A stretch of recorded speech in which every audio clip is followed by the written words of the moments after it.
Hey everyone, I'm your guest host Hazel Edwards. I'm an artist, community organizer, and department coordinator of the Bryson Institute of the Attic Youth Center based here in Philly. And you are tuned into Happy Hour on Word, the best place in Philly to get uplifted and powered. Shout out to all of you who are tuned in on 96.1 FM and 900 AM, streaming on wordradio.com, Word TV via Facebook Live, and the free Word app, which is available in the Apple app and Google Play stores. If you're tuned in over on Word TV, press the share button and start a watch party. When it comes to happy hour on Word, the more the merrier. Sarita, we'll have y'all cocktails, mocktails, and water ready. And if you're looking at Facebook Live, y'all see that I have my sparkling water over here, so I'm ready to get into it. Shout out to Kayla J holding down the phone lines, the board, and everything in between. Sarita is out on vacation this week. Each day is a new guest host. For happy hour, we'll hit the mic. I will be giving a little bit of community education for the first hour, sort of like a crash course on trans identity and what that means, recent news, and the history so that we can the conversations that we'll have today. We'll also talk about the systemic and interpersonal issues impacting specifically Black and Brown transgender people. I want to share with everyone a little bit about my experience as a trans woman of color and how I got into my organizing work.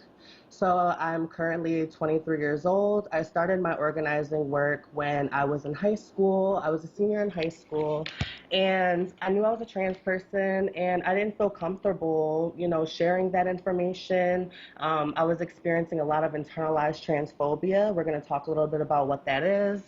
I was experiencing some internalized transphobia, so I was internalizing all of the negative beliefs about what it meant to be a trans person. And I put that on myself, and it was really heavy, and I realized that it was a matter of life or death for me to be my full authentic self, living in my full Blackness, as well as living in my full transness. And when I was a senior in high school, I had a conversation with my principal and guidance counselor around why I didn't feel comfortable in that school, and me being trans was a result of that.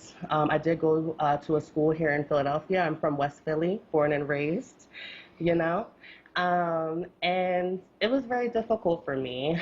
It was very difficult for me. So in the middle of that conversation, I realized that I had to come out as trans, and I just wasn't being honored and respected. And at that point, because it was a matter of life or death for me, my gender identity is not negotiable. And we're going to talk about what trans means, trans identity throughout happy hour. And, I was like, okay, my identity is not going to be honored, seen, and respected in this space. So I didn't feel comfortable going there and continue going to that place. Um, so essentially I left high school, and that started my organizing work. There was a lot of discrepancies and issues that I was having with my mother after leaving high school. And so essentially, I didn't feel safe in my home. So I was experiencing homelessness as well after being pushed out of high school. And so I didn't want to fit into those stereotypes around what it means to be a trans woman of color and engaging in all of these isms. And I didn't essentially want to be a statistic. So I looked out and found that there was an internship at the Attic Youth Center, and that's currently where I'm employed as the coordinator of their education and outreach department. And for me, I was able to find my voice. I was able to share my story, share my experience. For me, that was very liberating. There's not many spaces where I'm able to show up in my full authentic self, living in my full Blackness as well as my full transness simultaneously. So essentially doing that work, that kind of led me into community organizing and doing work in the education system. In 2016, it was in 2016, I was instrumental in co-authoring Philadelphia Public School District's Policy 252, which is Philadelphia's transgender and gender nonconforming policy. So now trans young people are able to have protections within the education system here in Philadelphia. That's where I'm based. And, just continuing doing that work, and that's essentially how I got into organizing and was able to share my own experience, be my authentic self, live in my full self. And we encourage listeners, I encourage listeners to show up with open minds and open hearts for all Black folks' experiences other than your own. Just because it's not your experience, just because it's not your Black experience, does not mean it's not real or valid. So I want to keep that in mind as well. Once we have a better understanding of each other and the different experiences that we have, then we're able to create a foundation of respect.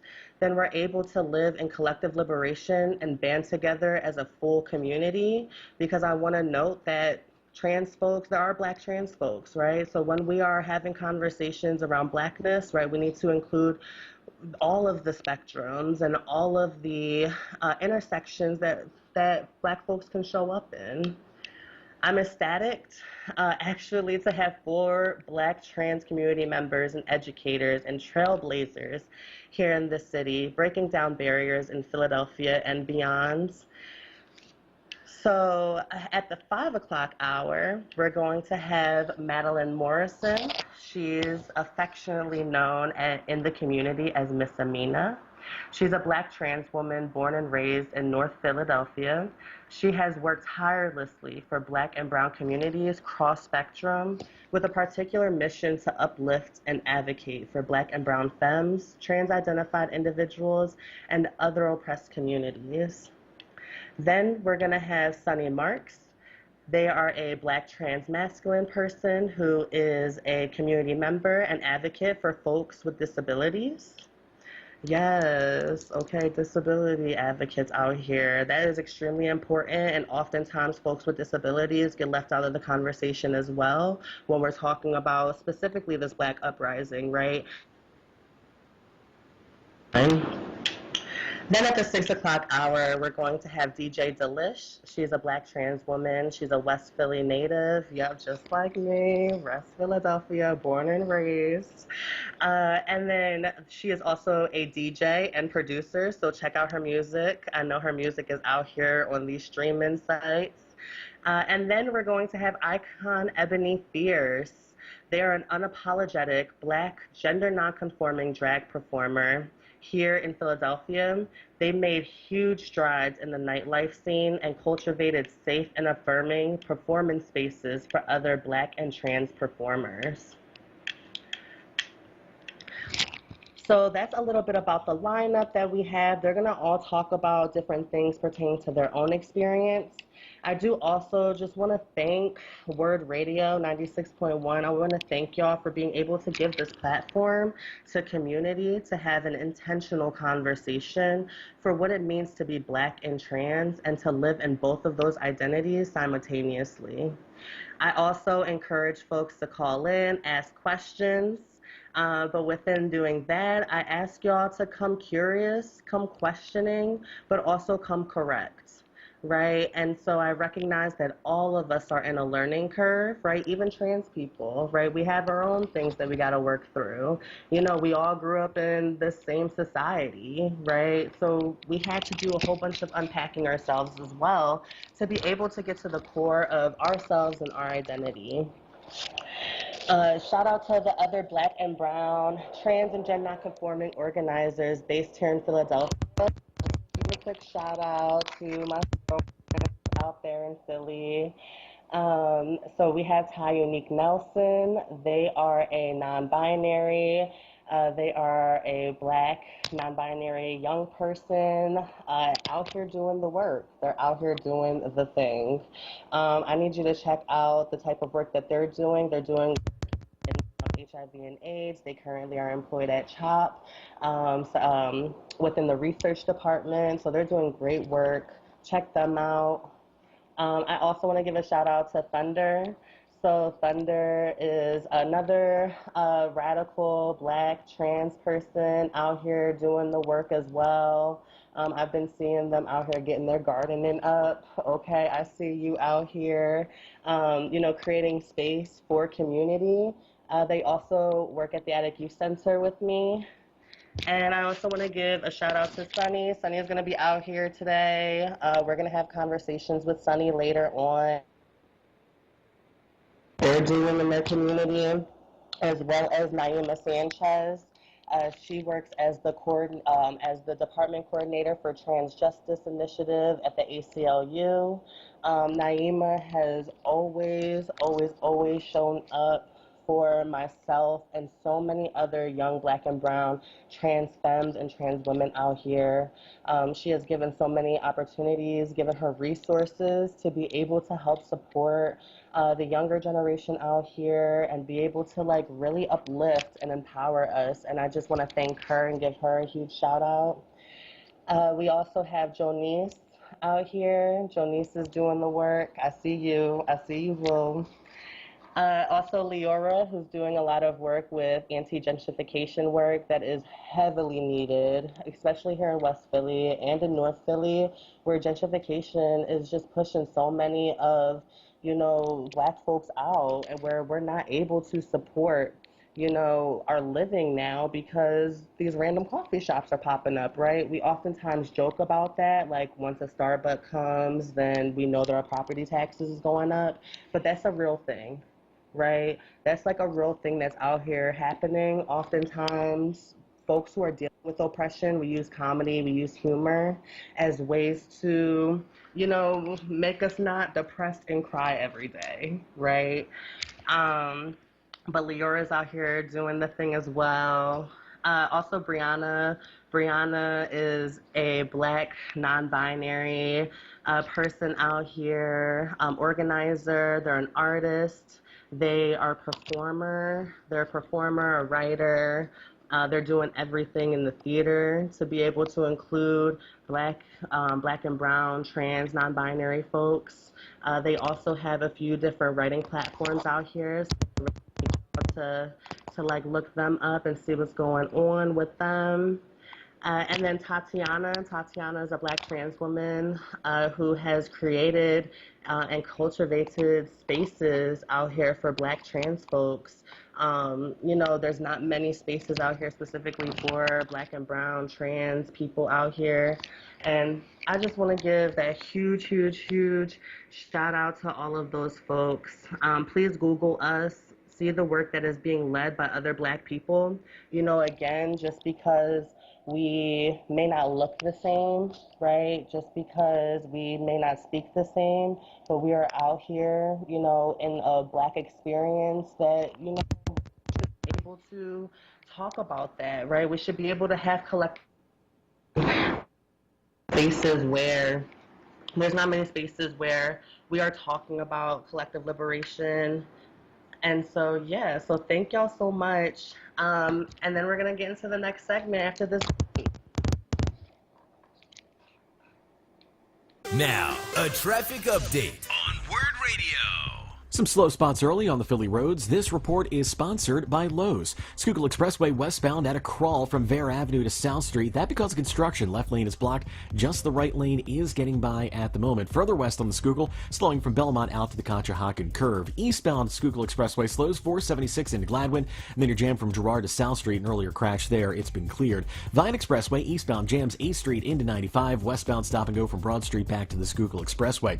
Heading north on 95, jam traffic. The Vine Expressway to Allegheny. An earlier crash there is cleared. Further north, you're jammed the Betsy Ross Bridge into Bridge Street. South on 95, a little heavy as you go from the Betsy Ross Bridge into Girard Avenue. Blue Route 476 northbound tapping the brakes from 95 into Media Swarthmore. On the bridges over the Delaware River, no big delays. Through South Jersey, though, we do have some stop-and-go traffic on 42 southbound from the Walt Whitman Bridge into 295. Then you're heavy right around the Black Horse Pike with a report of a crash. 295 southbound slows from 30 into 42, and 295 northbound jamming Center Square Road into 322 because construction left lane is blocked. Summer is open and Lowe's is home for the 4th. Make your backyard the best place to be with grilled burgers and homegrown toppings. Select Bonnie vegetables and herbs are 3 for $10. Valid through 7/8 in-store only while supplies last. Selection varies by location, U.S. only, excluding Alaska and Hawaii. For more traffic information, log on to SIGAlert.com. I'm Brendan Joseph with your Philadelphia area traffic.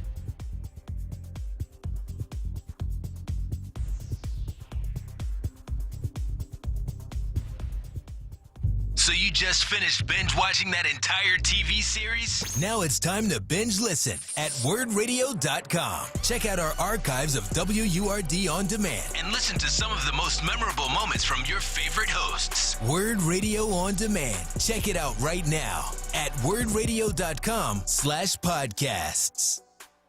Listen to Laborers Live. We created the weekend. We created the 40-hour work week. We just want enough to feed our family, be able to send our children to college, and let our next generation do better than we did. To people that might have forgot how important unionism is in a country like the United States. People now infringing on our 8-hour workday, trying to work people more than 8 hours without overtime, trying to work people without benefits. In the long run, everybody's getting a fat paycheck except the worker. So this is really a wake-up call for America. The struggle is continuous. Tune in to Laborers Live every Friday from 4 to 5 p.m. Sponsored by LESIT, the Laborers Employers Cooperation Education Trust of the Laborers District Council of Philadelphia and vicinity. Local 332, Sam Staten Jr. Business Manager. Local 57, Esteban Vera Business Manager. Local 135, Dan Woodall Jr. Business Manager. Local 413, James Harper Jr. Business Manager. The Laborers District Council, Ryan Boyer Business Manager, and Tony Staten, Executive Director of LESIT.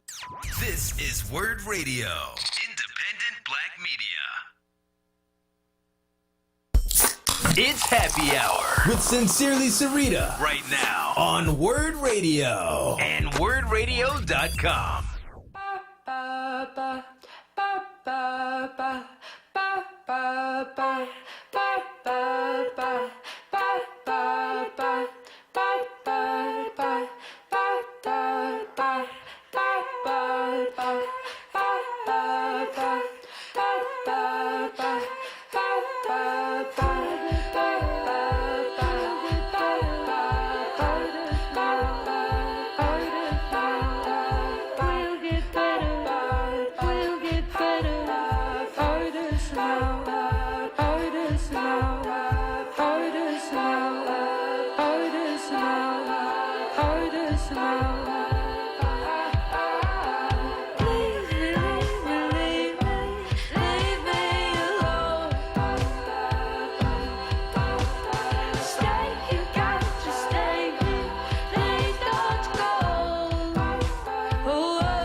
To Word Radio, I am Hazel Edwards.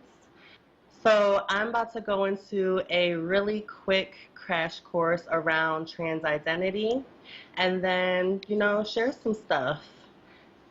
So I do want to note that transgender is an umbrella term that simply just means that your your sex assigned at birth is different than the gender that you identify with. And so oftentimes gender is conflated with sexuality. We oftentimes use gender to name sexuality, such as a boy who likes boys, a boy who likes girls. So we do use gender to name sexuality, but recognizing that gender identity is your internal concept of self, whereas sexuality is whom am I attracted to. So just recognizing that those are two different things. So when we're talking about LGBTQ folks, we're not specifically talking about trans folks, right? LGB folks, right? Lesbian, gay, bisexual, etc. And we're going to talk about what it means to be a trans person, you know, within our own experiences. So moving forward, so there are different concepts that live inside of gender. And so there is sex assigned at birth, there's gender expression, as well as gender identity. So your sex assigned at birth is very literally what a doctor tells you are based off of your external reproductive organs. Your full biological sex encompasses 5 different things: your chromosomes, hormones, secondary sex characteristics, internal and external reproductive organs. Yet, when a baby is born, we don't look at all of those complexities that may show up for that young person. They haven't developed secondary sex characteristics. We don't look at their chromosomal pattern.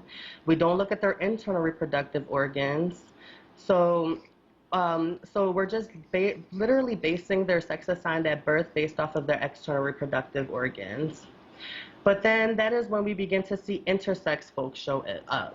So intersex definition is whose 5 biological factors that we just talked about fall inside or outside of, you know, what is defined as male and what's defined as female. So when we move into gender expression, that is how we communicate gender to the world. So gender expression can be purposeful or accidental. For example, I am a cisgender woman.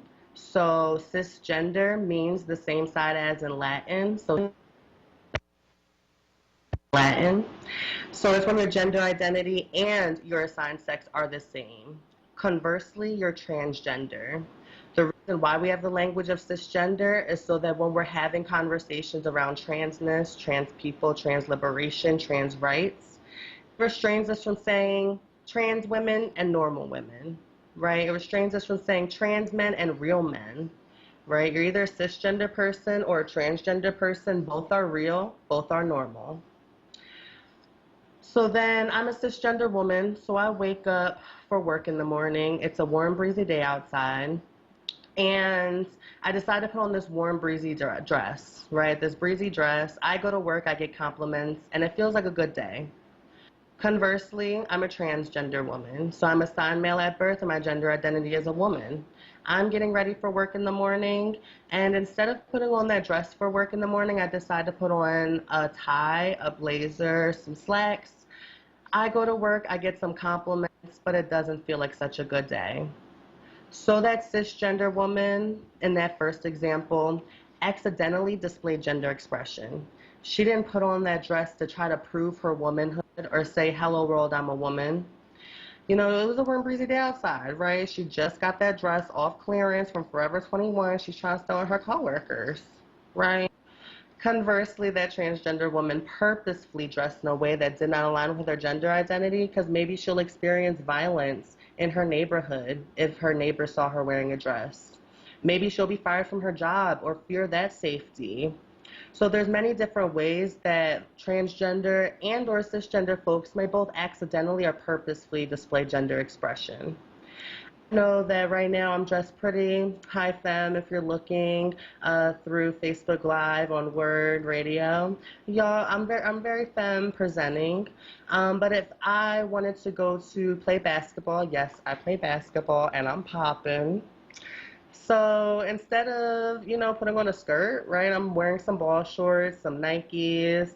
You know, my hair is tied up. My gender expression may be a little bit more masculine, maybe a little bit more butchy, but my gender identity as a woman has not changed, right? So but gender expression can also vary day to day or situation to situation, right? Kind of like that example I just gave.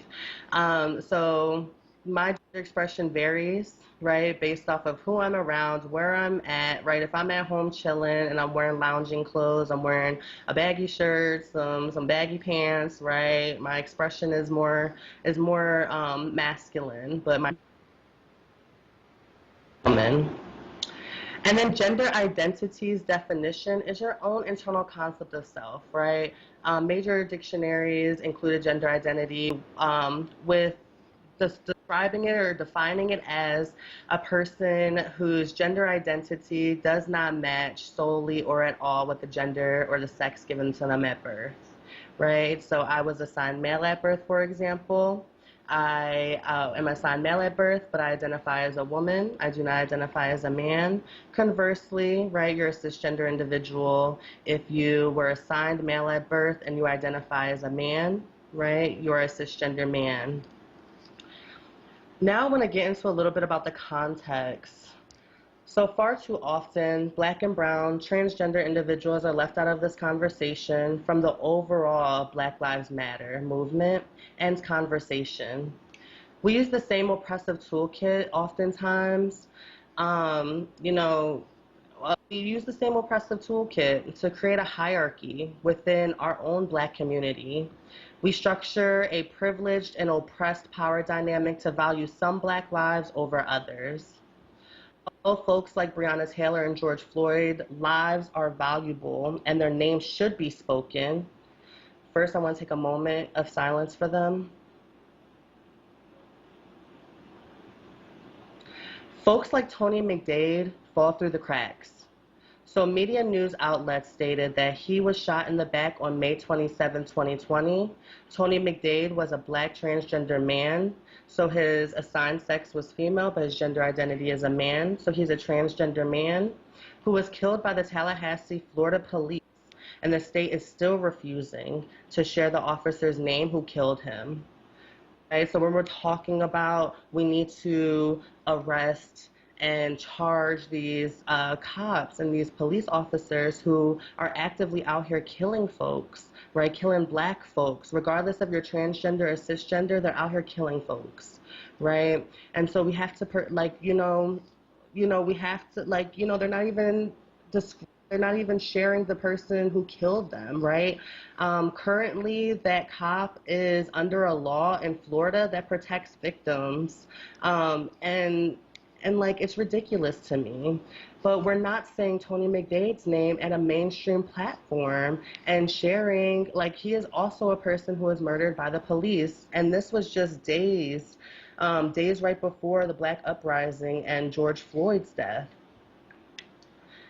Hashtag Black Lives Matter started in 2013. However, right, I know, right? But we don't talk about that.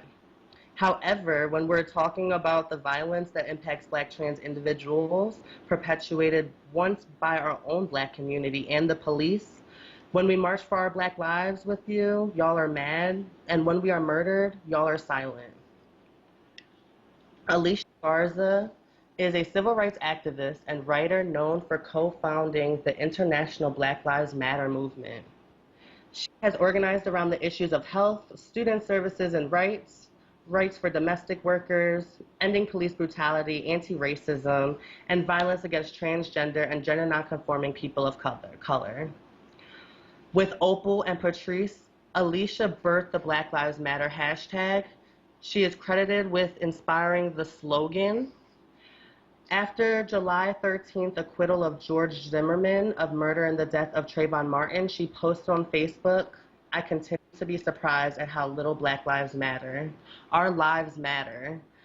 Patrice shared that with the hashtag Black Lives Matter, which then trended on all social media outlets right after the death of Trayvon Martin. Yet, when our Black, queer, and transgender siblings are murdered, and when our women are out here murdered, right? The only reason why Sandra Bland had so much publicity around her death was because she was working at the Black Lives Matter chapter in her city, right? But we are not given that mainstream platform for all Black women, right, who are murdered, as well as Black trans women, Black and brown trans folks, right? Yet, when our Black, queer, and trans siblings are murdered, we don't center their names at all. According to GLAAD, which is GLAAD, Media Reference Guide, In Focus, covering the transgender community, UCLA's Williams Institute estimates that there are 1.4 million transgender people in the United States. That equals to about 0.6% of adults, of people over the age of 18. But according to the GLAAD Harris Interactive Pool, only 16% of Americans say that they personally know someone who is trans, right? I would like to interject and say you don't, like, 16% know that they know a trans person, right? You can't always see trans people. Not all trans people are out, right? There may be safety reasons why trans people are not disclosing their identity, maybe to you, right? There are trans folks who live in stealth, which means that they coast and they don't self-identify as a trans person for safety reasons. In 20,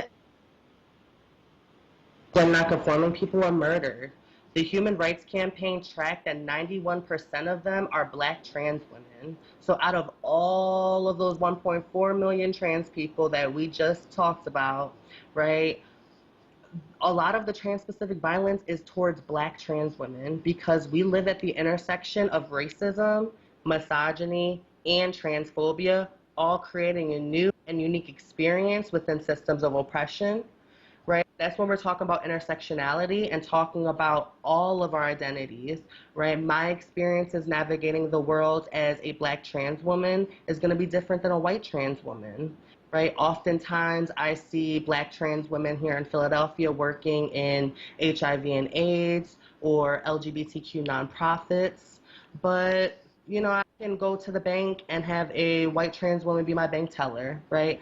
I personally do trainings in Philadelphia along the East Coast, and I have done trainings in different states as well.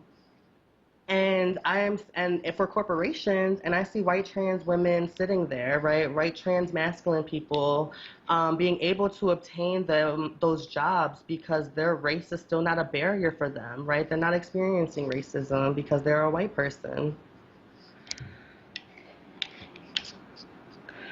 So, right, the Human Rights Campaign tracks that 91% of them are Black trans women and 81% of them are under the age of 30. In 2020, at least 12 murders of trans people were tracked. The number is most likely higher as trans people are often misgendered and misrepresented by media and law enforcement. 3 of those murders happened within 2 weeks of each other in the midst of the Black uprising earlier this month. Her name, Raya Milton and Dominique Remy Fells. I want to take a moment of silence to uplift and acknowledge those individuals.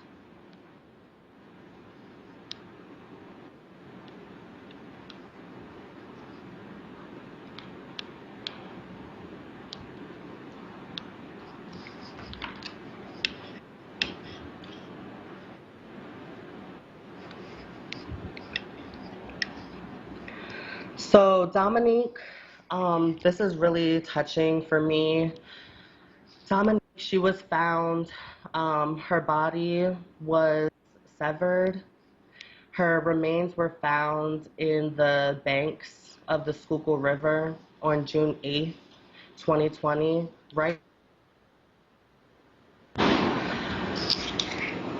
I took this personally because not only did I know her and knew her spirit, but it raises my own anxiety that I already have when I'm out here navigating my hood in West Philly. I fear my own safety with little to no visible solidarity amongst a lot of my Black comrades.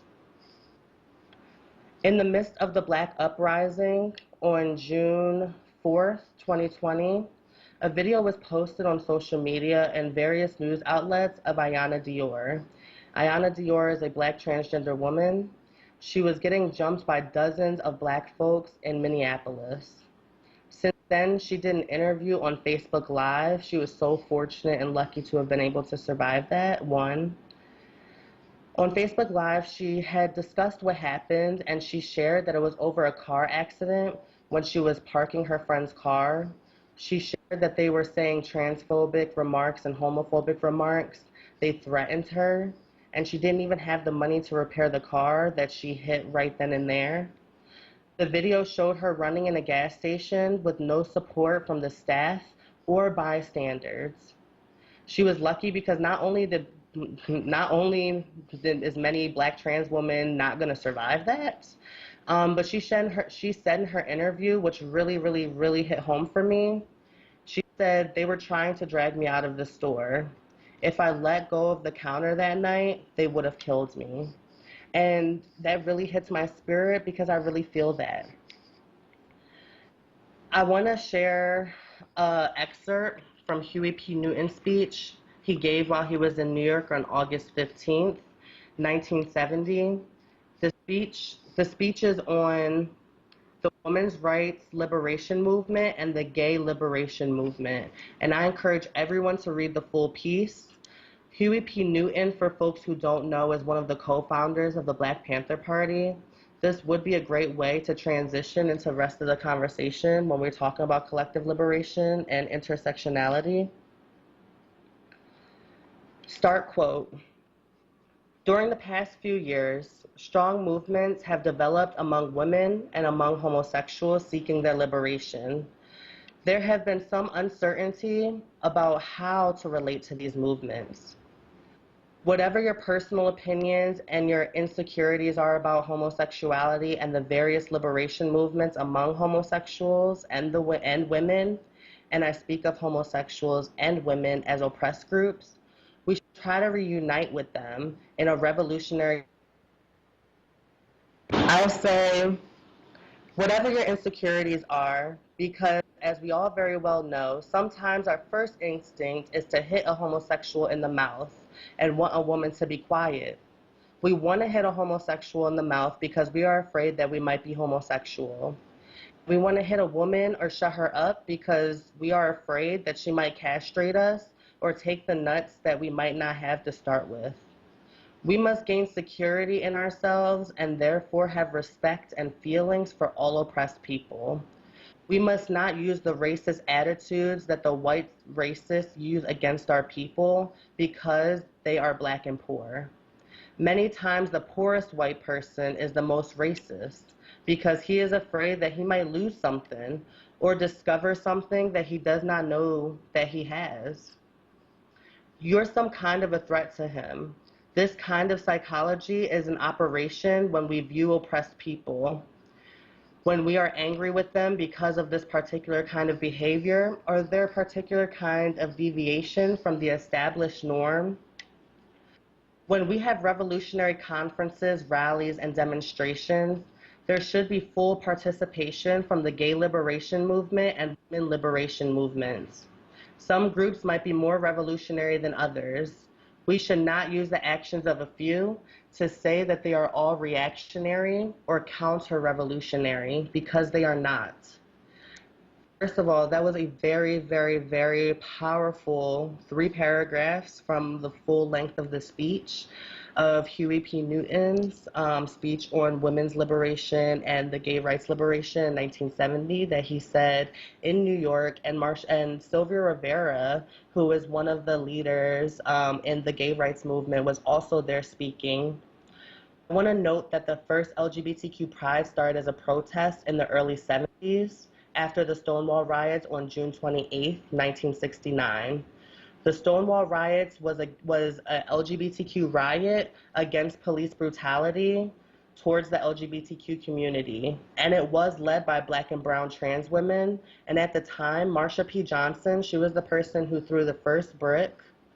Marsha P. Johnson, she was 24 at the time, and Sylvia Rivera was 18, right? We need to talk about all revolutions and all of the, oftentimes it's always Black and brown folks who are carrying the labor, right, within any movement, right? And so when we're talking about the gay liberation movement or LGBTQ liberation movement, just recognizing that there were Black folks that started that. So I'm gonna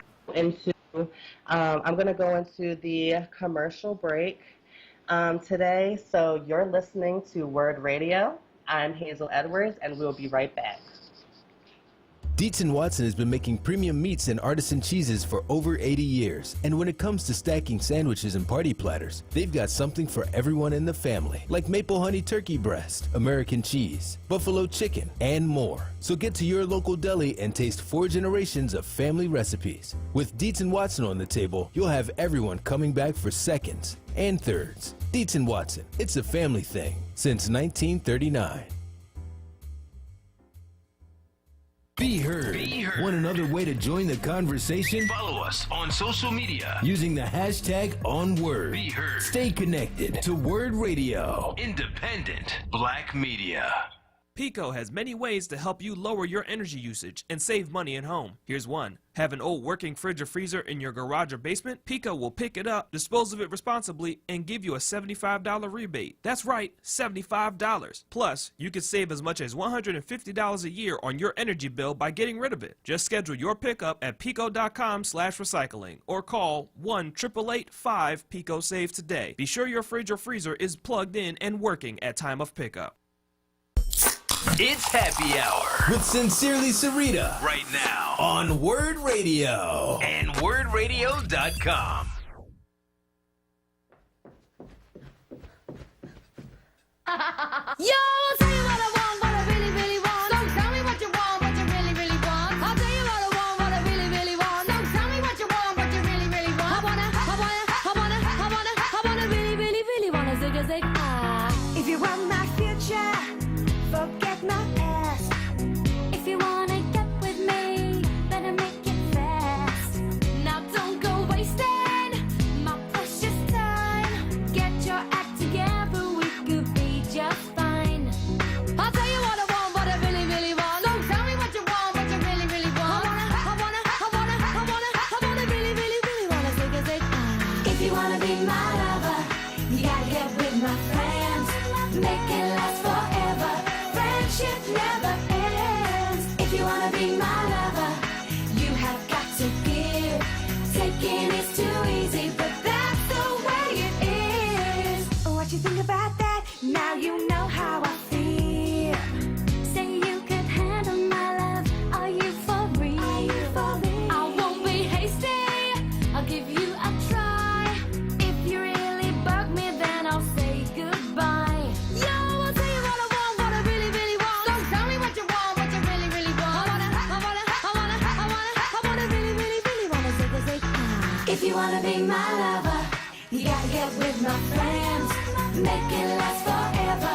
Friendship never ends. If you wanna be my lover, you have got to give.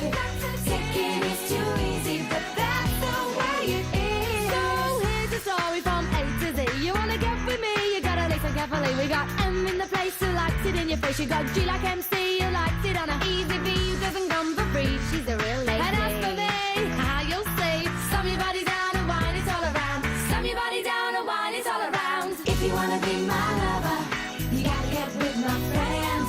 Make it last forever. Friendship never ends. If you wanna be my lover, you have got to give. Taking is too easy, but that's the way it is. If you wanna be my lover, you gotta make it last forever.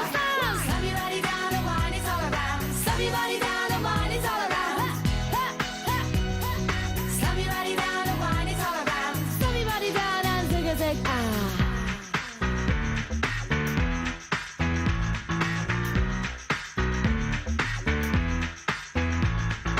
If you wanna be my lover.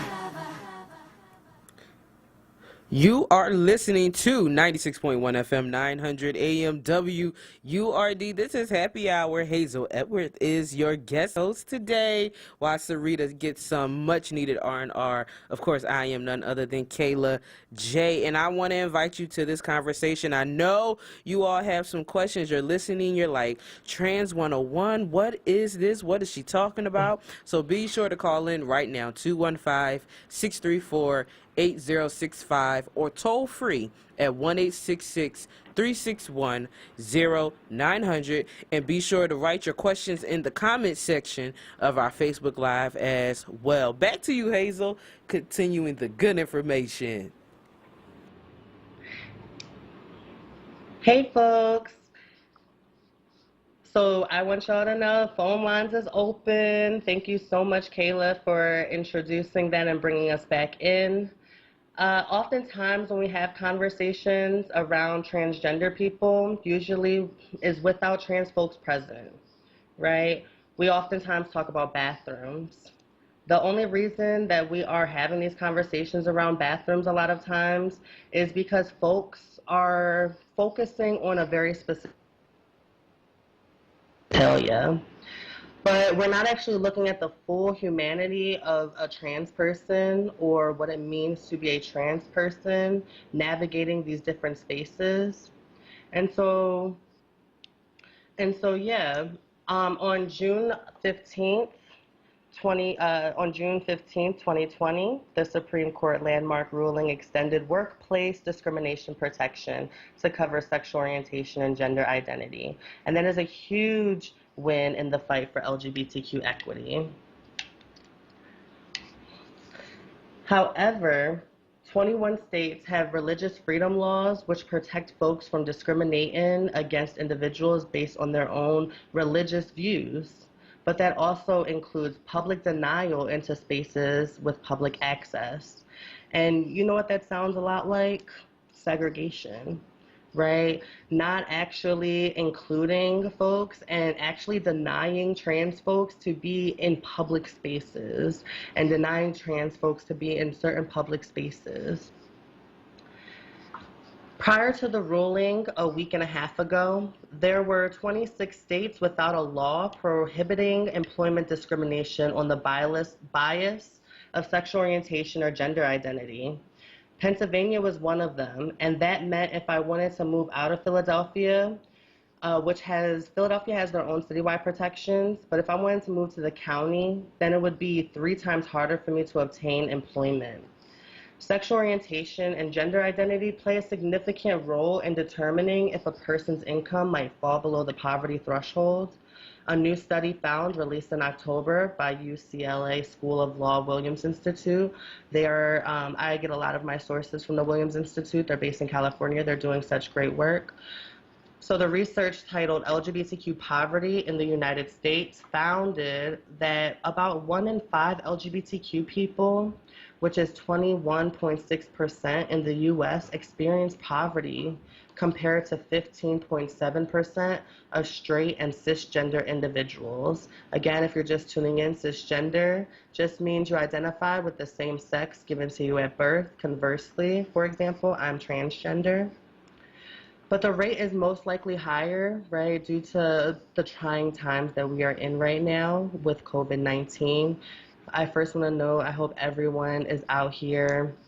I hope that everyone is out here protecting themselves during these trying times, wearing your mask, staying 6 feet apart. That's really the work that we need to be doing. But I do also open up the phone lines again. Hey, y'all, call in, right? Do y'all have any Black trans folks in y'all family, right? What are your experiences with, the trans conversation? What are your earliest messages, right? This is a question I really want to hit on. What are your earliest messages around transness and around what it meant to be a trans person?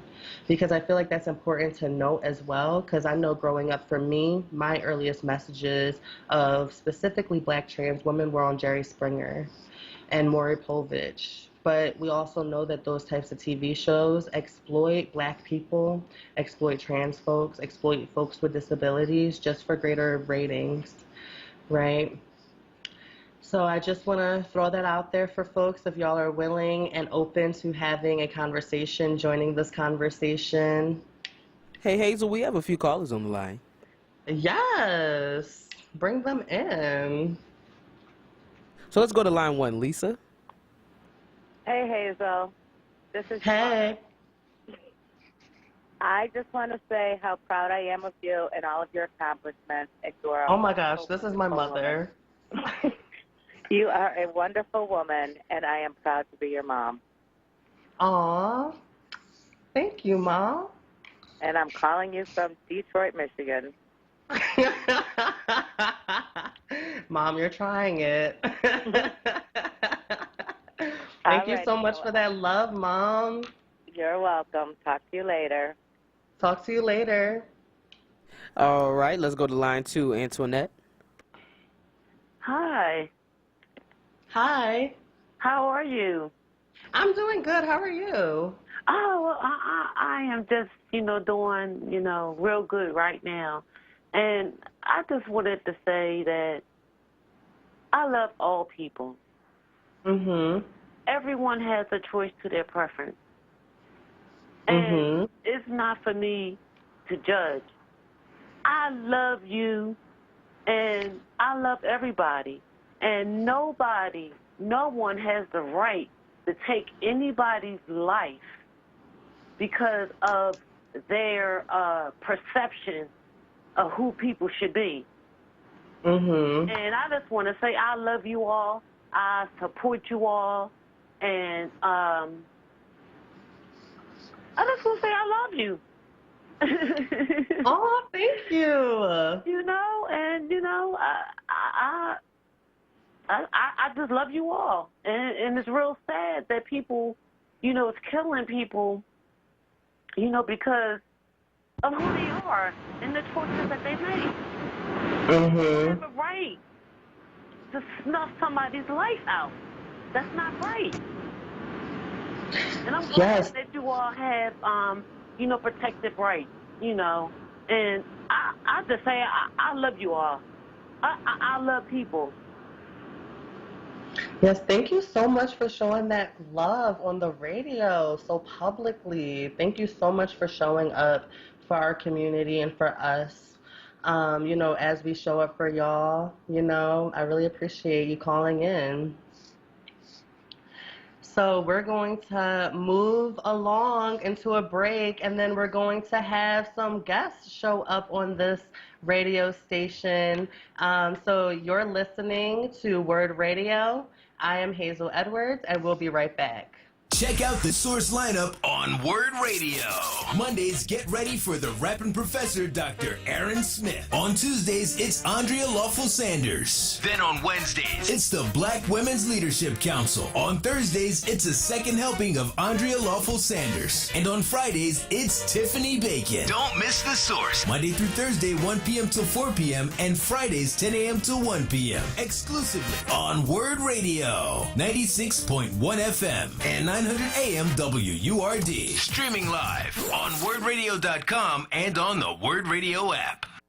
Keystone First VIP Choice HMO SNP Dual Eligible Special Needs Plan has a 4 out of 5 star rating and is one of the highest rated Medicare plans in the region. Keystone First VIP Choice and you are better together. If you live in Philadelphia, Bucks, Chester, Montgomery, or Delaware County, and you have both Medicare and Medicaid, choose the Medicare plan that is working to help you get better care. Enjoy extra benefits at no cost to you with Keystone First VIP Choice. You get benefits like dental, vision, and transportation to and from your medical appointments. They also cover a fitness membership to a gym of your choice. $150 toward over-the-counter pharmacy items. There's no copay for doctor's visits. They offer a large provider network, a great prescription plan, dental coverage, and even eyeglasses. Plus, you don't have to wait for open enrollment. You can change your coverage every quarter. Keystone First VIP Choice. The name you trust, the service you deserve. Call Keystone First VIP Choice today at 1-877-686-1760 or visit KeystoneFirstVIPChoice.com.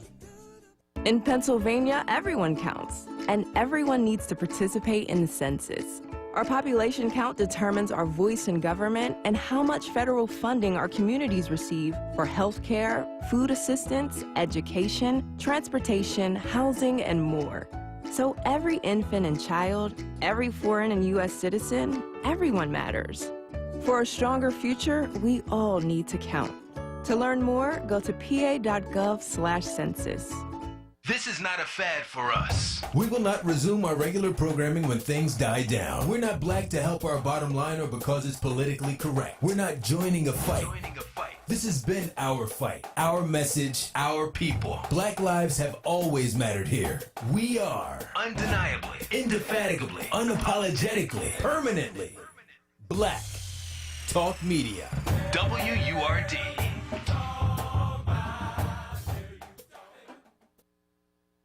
Home of the Happy Hour.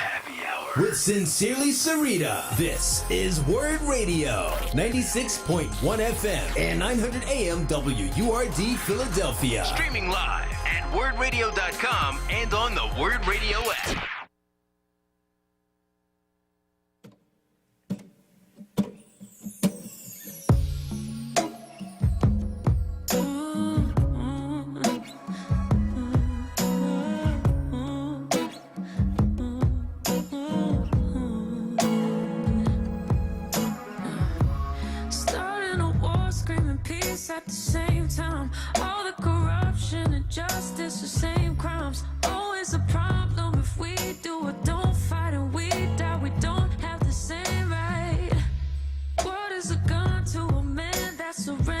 us. What's it gonna take for someone to defend us? If we all agree that we're equal as people, then why can't we see what is evil?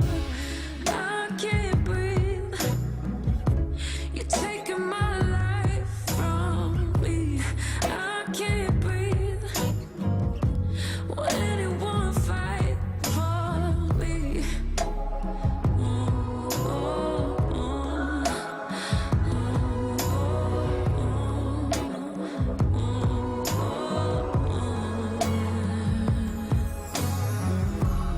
How do we cope when we don't love each other? Where is the hope and the empathy? How do we judge off the color? The structure was made to make us the enemy. Praying for change cause the pain makes you tender. All of the names you refuse to remember. But somebody's brother, friend or son to a mother that's crying, saying, I can't breathe. You're taking my life from me. I can't breathe. Will anyone fight for me?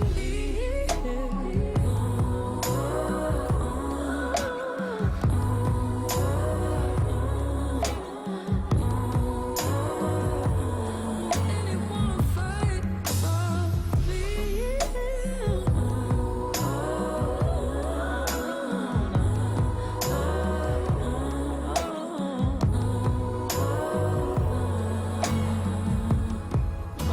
Trying times all the time. Destruction of minds, bodies, and human rights. Stripped of bloodlines, whipped and confined. This is the American pride. It's justifying a genocide, romanticizing the theft and bloodshed that made America the land of the free. To take a black life, land of the free, to bring a gun to a peaceful fight for civil rights. You are desensitized to pulling triggers on innocent lives because that's how we got here in the first place. These wounds sink deeper than the bullet your entitled hands could ever reach. Generations and generations of pain, fear, and anxiety. Equality is walking without intuition, saying the protector and the killer is wearing the same uniform. The revolution is not televised. Media perception is forced down the throats of closed minds, so it's lies in the headlines and generations of supremacy resulting in your ignorant, privileged eyes. We breathe the same and we bleed the same, but still we don't see the same. Be thankful we are God-fearing because we do not seek revenge. We seek justice. We are past fear. We are fed up eating your shit because you think your so-called black friend validates your wokeness and erases your racism. That kind of uncomfortable conversation is too hard for your trust fund pockets to swallow. To swallow the strange fruit hanging from my family tree because of your audacity to say all men are created equal in the eyes of God, but disparage a man based on the color of his skin. Do not say you do not see color. When you see us, we can't breathe.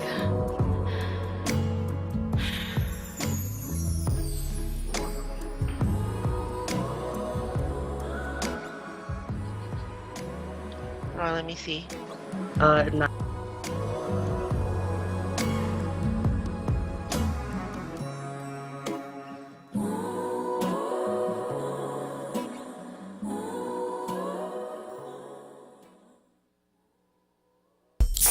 It's Happy Hour with Sincerely Sarita right now on Word Radio and WordRadio.com.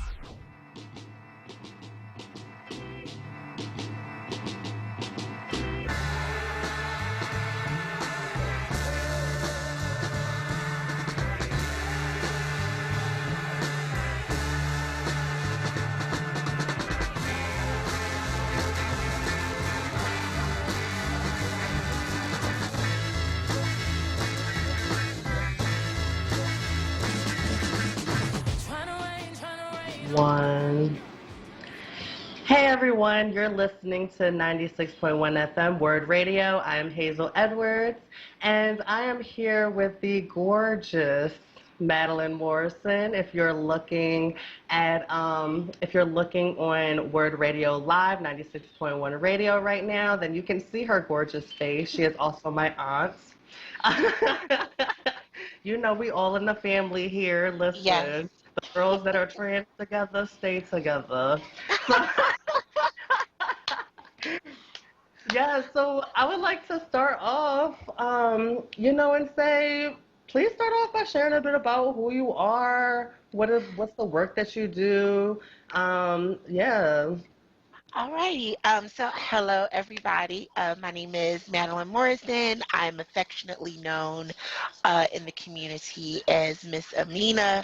I've been working in multiple fields in the community for a little over 20 years. So I've been working in advocacy for Black and Brown people for a pretty long time, with a very stern concentration with trans issues, queer issues, especially in Black and Brown communities. Whenever the conversation is huge, and we bring up those particular topics and those particular issues, a lot of times we are met with backlash, but that's what made me want to do the work. Today, though, I am working at a youth center that I was a part of when I was really little, and now I get to work there. So I'm with the Attic Youth Center. Shout out to them. And I'm working for the Bryson Institute, and Hazel, my niece, is a part of that outstanding team. We are out here educating the people and doing what it is that we need to do so that we can send the message, of understanding of our communities, particularly our communities. So that's me. Awesome. Thank you so much. I do have a couple questions. Sure. How has your identity being both unapologetically Black, being unapologetically trans, how has those identities for you impacted you in the employment circuit and through your organizing work for Black liberation? Well, so I am someone who can attest to when you come into your Blackness all the way.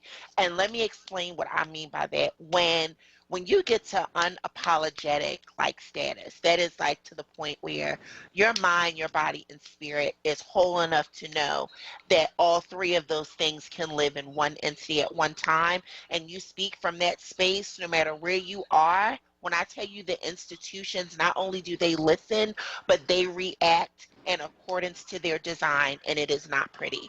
But that does not stop me from doing what needs to be done, saying what needs to be said, and standing by that. Black femmes, particularly in this work, are constantly overlooked, overtalked, almost never listened to. And a lot of times when we have gotten to the point where we are angry, where we are tired, where we are speaking truth to a corrupt power, we are told that we are hard to work with. We are told that we are being a certain kind of way that's not conducive to the team, when really what it means is that we have not backed up. We have not said, oh, we're going to let them do this work. No, we are the work. We defend that work because that's what we are. We are that work. We are a living proof to the necessity of Black femmes, Black queer people in this kind of work, because we have our finger on the pulse of everything that's going on. And to overtalk that particular essence is to be a disservice to the people and the communities that they prop themselves up to say that they are for. Yes, thank you so much. Thank you for sharing all of that, for real. I also know that we both are involved in the ballroom scene. Yeah. And, yep, we are both out here in the scene, and we see and sensationalize experiences on posts in particular. By the way, I do encourage all of the listeners to watch Pose, because what on mainstream television is the 5 leading women, all Black trans women, right? Tell me where. Exactly. Tell me where. I don't see it. Right. We're breaking history. Yes. So I would organize the ballroom scene and some projects that you have coming up because I know that you are also very vocal and an advocate in the ballroom scene, and I'm very interested to hear your viewpoints. One about how Pose has been sensationalized by Black folks, but not actually included. Ah, but I'm pissed. So, so first of all, yes. So I'm going to mirror that and say that first of all, like Pose, like I want people to finally appreciate that body of work for what it is. Even I was against it at first because I'm like, are we ready to let them in on this particular, light of us? But I'm going to be very clear. Pose is doing what it needs to do, but I don't quite think it is being appreciated as the gem that it actually is. Like we haven't just given the world a gift about ballroom culture with Pose, but we've particularly given that to our Black community at large, like all of us, to let them know that this is what was building. This is what we were creating this entire time, right up under the noses of our very people that we often had to deal with their backlash and their bigotry and all of that within our own communities. We built that against the grain. So I want people to, when they watch Pose, I want them to understand that sure, it's TV ready, as I like to call it, but it's about the closest thing to the letter that talks about at least the 80s and late 80s of how ballroom was and what we created in response to being pushed out by the church, being pushed out by our families. We created this wonderland where we could truly be ourselves, and who was put down and stomped down in one world could be gods in this one. So I want people to understand that, this is that beauty was a result of pain. So I want people to appreciate Pose for what that is, that this beauty that was created in ballroom, it came as a result of pain, and pain that could not be expressed, and pain that could not be rectified from the people who gave it to us. So therefore, ballroom was created. It is indeed Black culture, and ballroom is Black history. You heard it here. You heard it here, folks, on Word Radio 96.1. Better believe it. Ballroom is Black culture, period. For folks who have not seen Pose, you've alluded to a lot of the mission statements of the ballroom scene, but could you please give a detail around folks who are unfamiliar with Pose, for folks who are unfamiliar with the ballroom scene? You had talked a lot about it being built by Black queer folks and trans folks, particularly Black trans women created ballroom, right? And so I would like for you to talk a little bit about that history, and I would like for you to give detail around what is a function, right? What is a ball? Functions. Balls. First of all, functions is so it's such a 90s word. I love it. I love functions. functions. Yeah, you want to function, mama. So you got your $30?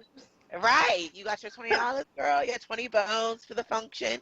So ballroom, shout out to our ancestor Crystal LaBeija, like somebody who literally did this in response to racism in the drag circuit and in the pageant circuitry.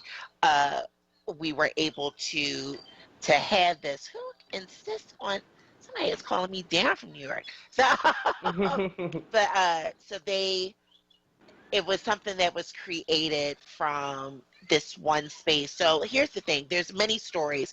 There was a story about how ballroom kind of started earlier than we kind of give it credit for. It turns out the most recent research of ballroom history goes as far back as the late 1800s, which blew my mind because I found that out maybe last year. So shout out to House Lives Matter, which is, the collective that came together in sake of saving ballroom and creating new House Lives Matter and creating new innovations to help our ballroom community. So shout out to them, because I come there and always get all of this rich history about the beginning of ballroom. So turns out we were having balls and throwing functions, if you will, since the late 1800s.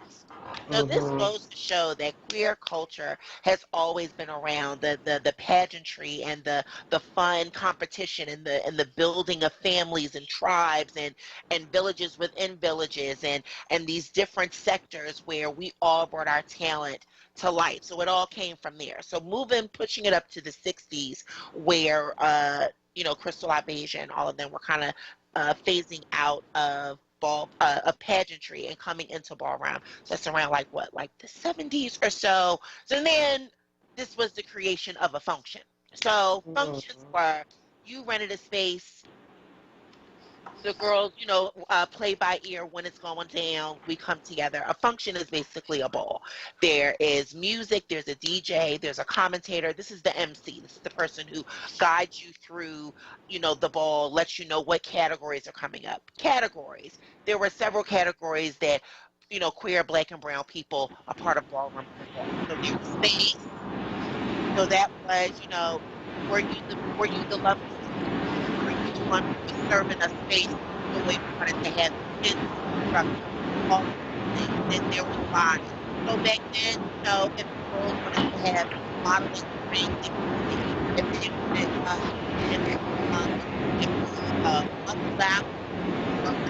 model, they could do it. Hold on, Madeline. You're static. You're a little, yeah, just a little bit. So you're good now.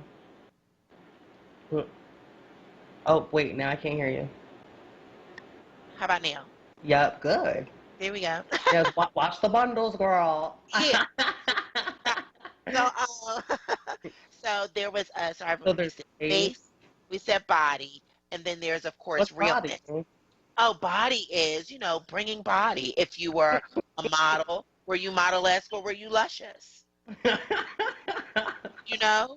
Mm-hmm. And then for the men, it was models versus muscular. So there were the ones who had like the LL Cool J, back then sort of body. And then there were the ones who were competing in competitions, but nobody knew, back then that they were, coming to these things to compete. Then there was realness. So realness for the men who were walking in ballroom, it was, could you look like a straight man? And there were these different categories. You could look like the banji boy, which back then just meant the boy from around the way. Then there was the executive. Could you look like an executive in your suit and your tie, your briefcase? Can you blend with the so-called real world? And then there was the schoolboy. Could you come and look like, a nerd that you go to school with every day? And all of it was like, oh, you can't tell that actually I'm about to go to this ball later on tonight, but out. Like, you know what I'm saying? So that's what that was. And then for the trans women who would walk, or femme queens, as they are categorized in ballroom, realness for them was the banji girl, once again, versus the school girl, once again, versus the executive sometimes. So everything was about, can you look the part of the world around you? Can you blend? It was always about blending and assimilation with realness. So Absolutely. You said assimilation, right? Can you speak a little bit about that? because for some reason in ballroom, especially, or you know what, and for some reason, assimilation is something that you can tell that systems work. And I don't mean that lovingly, like systems work. And the reason why I use the word assimilation is because there was a big importance for blending. Point. Wait, hold on. Say that piece again, because you were breaking up a bit. How about now? Can you good? Yep. Yep. So there's this reason to blend. There was this importance to look like the real world. There was this talk about, after the ball is over, what are you going to do? So assimilation is what I called it, because it started to seep into our everyday ballroom culture, which is why to create things like this, like House Lives Matter, so that we can dispel those kind of myths. So shout out to them once again, Genovia Chase. How you doing? And yeah, so we had to we had to start defining it for what it is, because that's really what it was. I'm not saying that realness is not an important category, because I love seeing it, because I like to see how people transition into the world we see around them.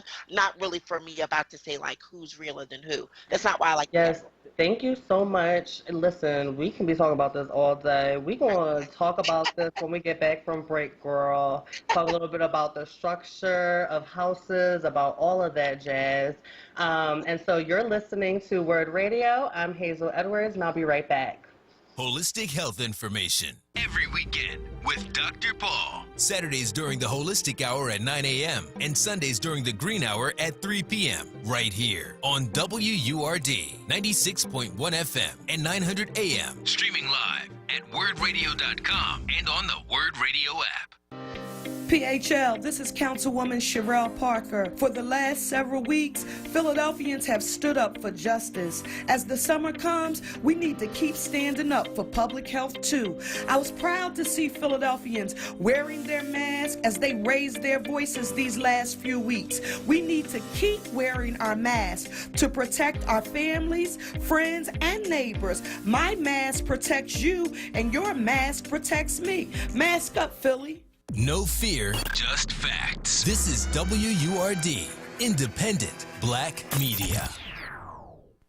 Are you hungry today? Have your taste buds been sufficiently pampered? Call Eatable Delight for succulent and juicy turkey wings, no-filler crab cakes, or tender smoky beef ribs. You can pick up, curbside, or get delivery in Philadelphia, Montgomery, South Jersey, Delaware, and Bucks County. Call 215-236-3900 or stop by 1540 Wadsworth Avenue. That's 215-236-3900, because even your taste buds deserve pampering. With Sincerely Sarita right now on Word Radio and wordradio.com.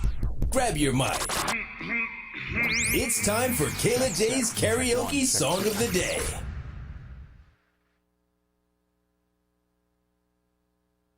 Yet our best trained, best educated, best equipped, best prepared troops refuse to fight. Matter of fact, it's safe to say that they would rather switch than fight.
you're listening to WURD Radio 96.1 FM, 900 AM, and the WordRadio.com and Word app. I am Hazel Edwards. Lovely Madeline Morrison, who is the director of the Bryson Institute of the Attic Youth Center, community organizer as well.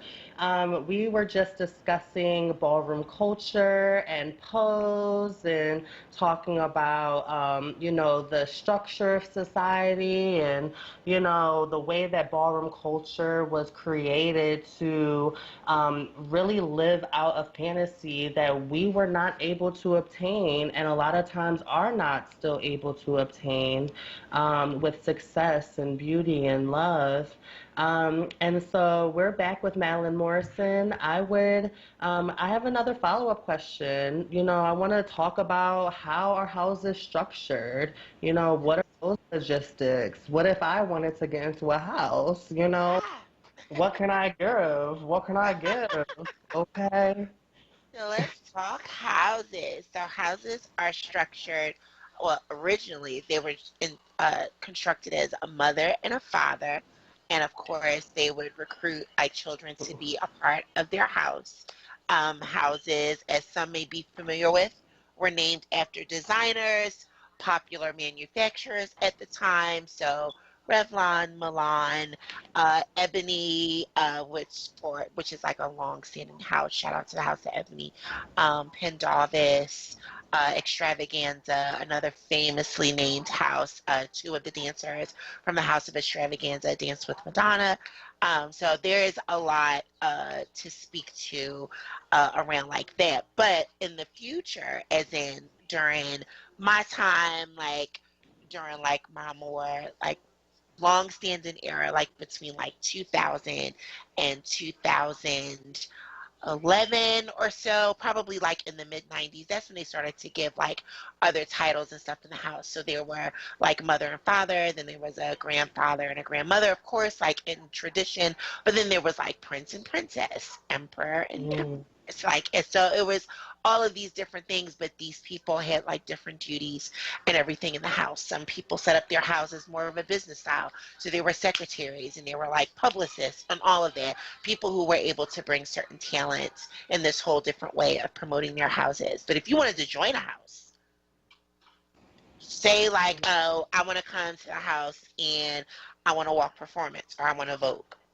They go, well, what category are you going to walk and vote? Because it ain't just one. You don't just come out there and go to the police and fall on the floor. So you say, I want to walk Old Way. So if anybody has seen Paris is Burning, if you haven't, I highly recommend that you see it. You can see the origin of Old Way and how it looks. If you wanted to come and walk Old Way, and suppose they had a legend in the house already for Old Way, or some heavy hitters already in the house for Old Way, when you came, you may have had to battle them. So you may have had to battle them. Maybe they've asked you a few questions. What makes you want to come to the house? How did you hear about houses in the first place? They want to know your background. What do you know? Sometimes they may know you already from other houses. You may be coming as a defector. You left one house and you've come to the other. So they want to know what you're going to bring to the house. If you feel like you're a heavy hitter with your performance style, they may make you battle some of their best in the house. If you feel like you can go toe-to-toe with your members or even best of them, if you will, then you come into the house. And it's like that with every category that you want to walk. If they see it for you and feel like you are a great investment with your talent to the house, then you can be inducted in. They let you know, listen, you got to walk this next fall. If you need help, let us know. We'll figure some stuff out and make sure that you are dressed and ready with the finest so you can go out there and represent the house well. Yes, thank you so much for sharing that. I want to know a little bit more about the work that you are intersecting. So I know that you do community organizing and grassroots organizing as well, work for the Attic with me. So we do that type of work. But how are you incorporating that into the ballroom culture? Because I do also know that ballroom is very problematic in terms of the language that they use to talk about their women. So what would you like did you feel comfortable enough to share some of your own experiences with oppression and ways that you had to clock a lot of times, like cisgender, gay, black men around their transphobia, because that exists, and around their misogyny? And so how could you bring that organizing work into the ballroom scene? And Madeline, before you start that, I just want to invite our callers because this sounds like you're going to be getting into something real good, and I know they're going to have questions about what you're about to say. So the phone lines are open, people. 215-634-8065, toll free at 1-866-361-0900. Again, 215-634-8065 or toll free at 1-866-361-0900. Go ahead, tell them about your organization, Madeline. Thank you, Kayla. Always showing up for the girls. Thank you. Yes, thank you for inviting the callers in. Yes. So, Oh yes, my God, this is about to and then we can invite some.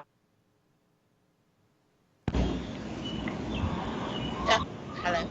Yeah, I'm here. All right, so that's kind of where House Lives Matter kind of came from, because we wanted to create space to be able to speak to that, and I was invited to receive an award at this event in Texas, and that's where kind of it all began. So me and a few people, especially Genovia and Jenny and Martha and Michael Roberson, like all of them, they put this together, and I promise y'all it was something I was asking for my entire time in ballroom. And we're really getting to talk about a lot of things, but one of the main things that we wanted to talk about was the blatant disrespect to trans women in ballroom, like the blatant, like transphobic, like rhetoric and often politics in ballroom. And it really brought a lot of things to light, and it really helped us understand how many of us in ballroom really needed to unlearn that, really unlearn language, and it is not comfortable for older people in ballroom. Like, so it's not like, it's not something that they are willing to move from, because it's like, well, I mean, it's been this way all the time. You know, that's the response. Oh, it's been like this all the time. What's the big deal? Why didn't you say these things then? People pay attention. That narrative is used in a lot of places when people speak to them being victims to certain things. And it's like, well, why didn't you tell us sooner? Well, I couldn't tell you then, and clearly I can't tell you now.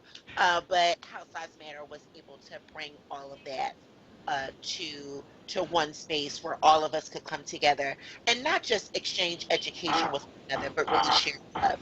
So it really works. But we really needed to discuss how trans people were not respected. And the reason why we needed to is because we didn't realize how dangerous a narrative it was to put on Black trans women, especially in ballroom, especially those who we've lost to violence in ballroom, where we could understand where a cisgender, Black gay man could be wronged in this other world that surrounds them. But then when that same thing happens to a Black trans woman, already we have this victim blaming, putting the entire onus on her and her life and the things that she's done as a result of her being killed, or as a result of her, experiencing some level of violence. So we really needed to tackle that and understand why that was. That's good. And we, you know what I mean? So it's something that's what we're just. All right. We have one caller on the line. I want to take our caller. Jamila, welcome to the show. Hey, how are you all? Hey. Hey. Listen, you all are having so much fun talking about pose and ballroom, and I've watched all of that, and it's very interesting, okay? But I want to go to history because that's kind of how I go back and do my research. So back in the 70s, when the DSM, are you all familiar with that? Diagnostic Statistic Manual? Yes. Okay. Yep. Ah, yes. Okay. So back in the 70s, in the early 70s, all of these things that we're now, quote, normalizing were considered in that manual, right? Right. Okay. So it was just taken out, and I'm sure you all didn't vote because you were not old enough, okay? And from what I just heard from NPR, it was very interesting how it changed. You know, Mr. Anonymous with the bag over his head and all that, right? That's real history, okay? And I rarely hear the LGBT community disclose or talk about that history, okay? So I know it's very painful, and I'm sure just because it was changed doesn't mean that everybody is well. Can I say that?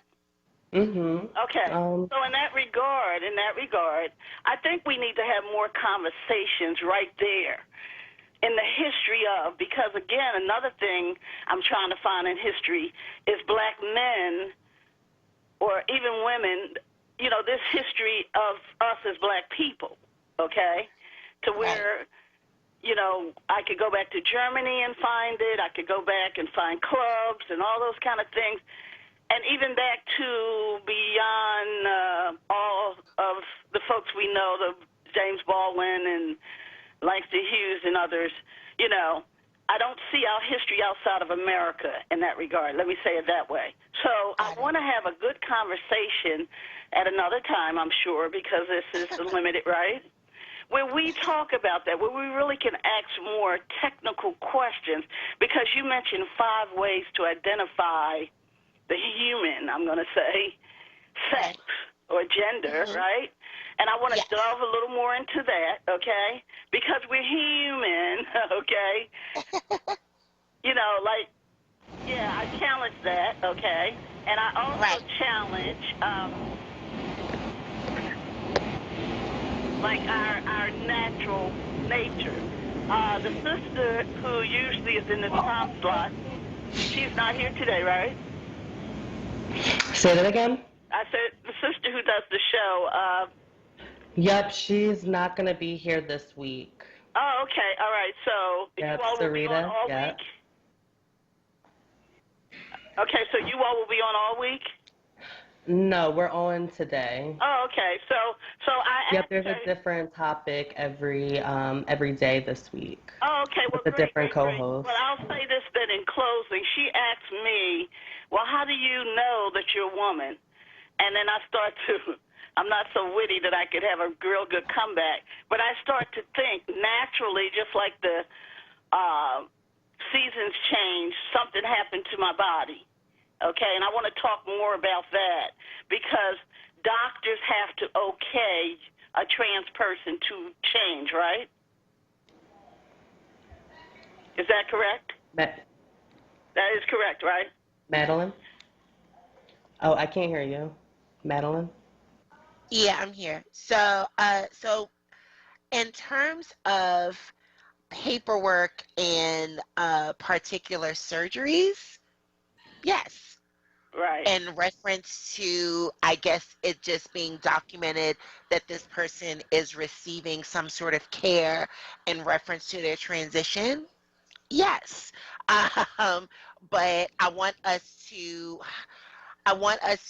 understand our existence and the spectrum of those as Black people outside of institutions. And what I mean by that is when we talk about queerness in African history, just to be very frank, it goes back as far as some of the most famous tribes that we can remember before the Middle Passage, expressing themselves in multiple ways and complex genders in the way that they would present themselves in pageantry and the way we would do a lot of ceremonies in their everyday lives.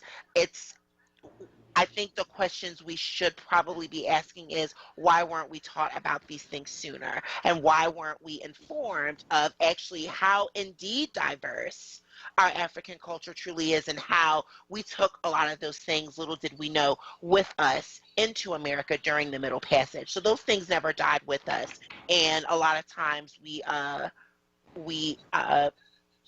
look for them in these ways that don't necessarily legitimize them, but just make them Western medically acceptable.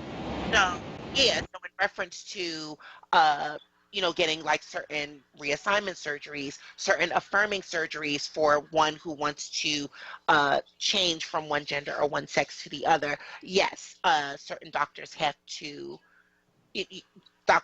okay that, but that doesn't make them legitimate because the doctor okayed it. What the legitimization is in them wanting to move forward at another level medically in their transition, but let's not take away the fact that actually a trans experience, just like any woman's experience, is something that that individual person decides for themselves. And I've always kind of felt that way with everyone, even women who are not trans, who go through different changes than trans women. I want them to understand that their womanhood is for them to define.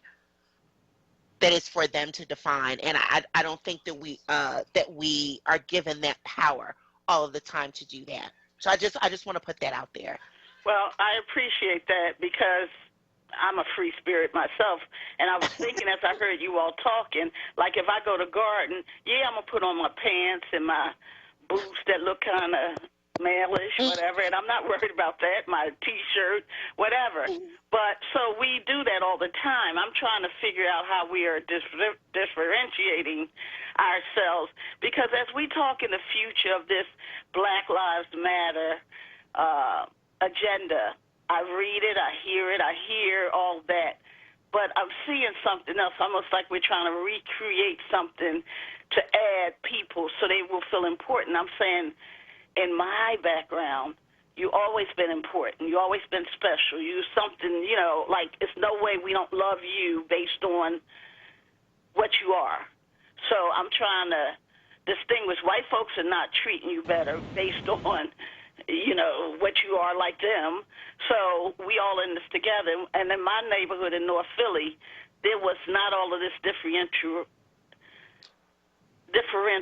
okay? So I hear, and I was asked, well, how do you know that maybe people weren't being teased or being mean or whatever? I know that they gave it as much as they got, and we were close together, so we had to just be whatever we were, okay? So I'm hearing that, and I don't like that intersectionality because I see an agenda pulling us apart more than keeping us together. And it's not phobia. I got it. It's not phobia because we're not scared, So hold on, y'all. We do have to get the break. But I would love to continue. I would love to stay on the phone with you, Jamila, after the break. I would like to actually answer those questions for you. Did she leave? Yeah, I would like to answer those questions for you. Yes, we have to get to a break really fast, but I would love if you could stay on the phone because I love this conversation that we are having right now and unpacking. And so thank y'all. We're about to transition into the break. You're listening to WURD Radio, 96.1 FM, 900 AM, wordradio.com, and the Word app. I'm Hazel Edwards, and I'm here with Madeline Morrison, and we'll get right back. I'm Joe Biden, candidate for president, and I approve this message. I'm asking for your support and to join our team. We need a leader to unite this country. We need a leader who will push an agenda to move everyone forward, to share in our country's great economic prosperity. Someone who will lead, but also who will listen. Someone we can be proud of. This election isn't about me. It's about you, your family, your community, and our country. Paid for by Biden for president. Want the latest in Word swag? Check out the shop tab on wordradio.com. Hoodies, tees, and more in a variety of colors. The shop tab on wordradio.com. Show the world that you're all about black. Talk media. Support independent black media and join the Forward movement now at 215-425-7875 or visit wordradio.com. It's Happy Hour with Sincerely Sarita right now on Word Radio and wordradio.com.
too fast to stop to listen.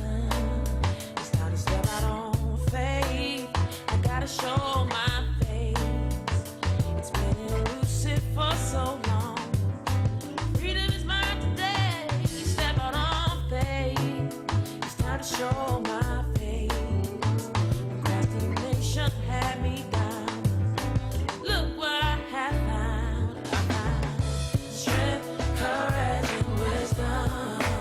It's been inside of me all along. Strength, courage, and wisdom inside of me. That's right, strength, courage, and wisdom. You're listening to Happy Hour right here on WURD 96.1 FM, 900 AM, streaming live at wordradio.com and also streaming on your free mobile app. Be sure to download it in your Google Play or your Apple App Store. Today's guest host is none other than Hazel Edwards.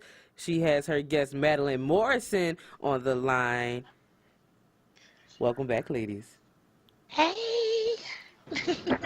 Hey everyone. So we were just having a really great discussion. We just have a caller, Jamila. Is Jamila still on the line? Here. Yes.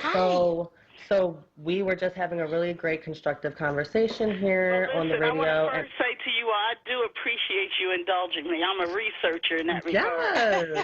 and let me say this. Anything that even appears like it's going to come between black people, I'm going to get the hell in there and find out about it, okay? So that's where I'm coming from. You know, I'm not going to ever say that I have to agree with everything because I'm not going to be bullied into agreeing on everything, but I do want to have a discussion, a respectful, intelligent discussion. So in that regard, thank you all for indulging me.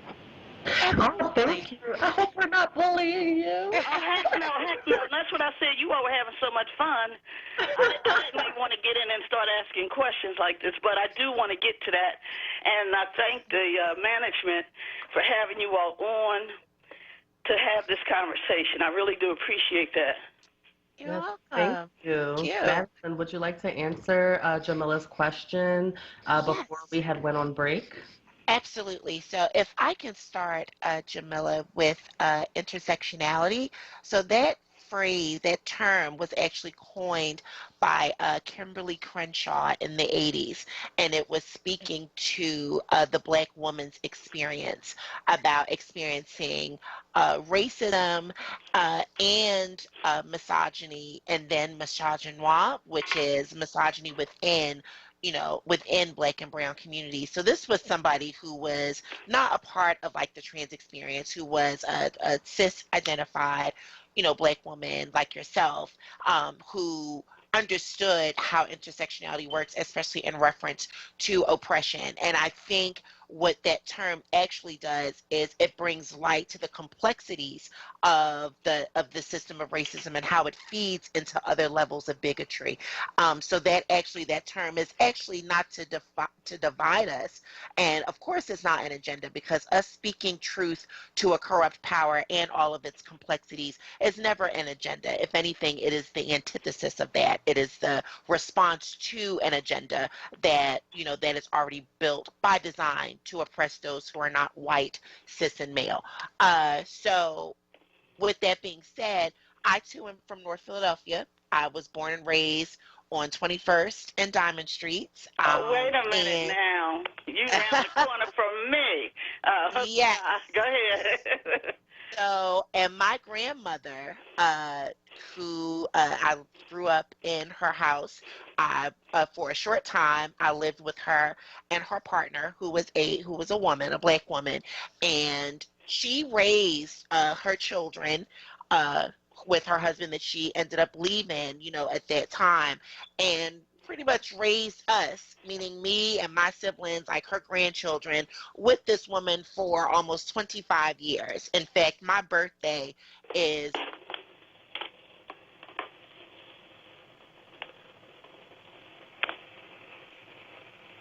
black queer people during that time.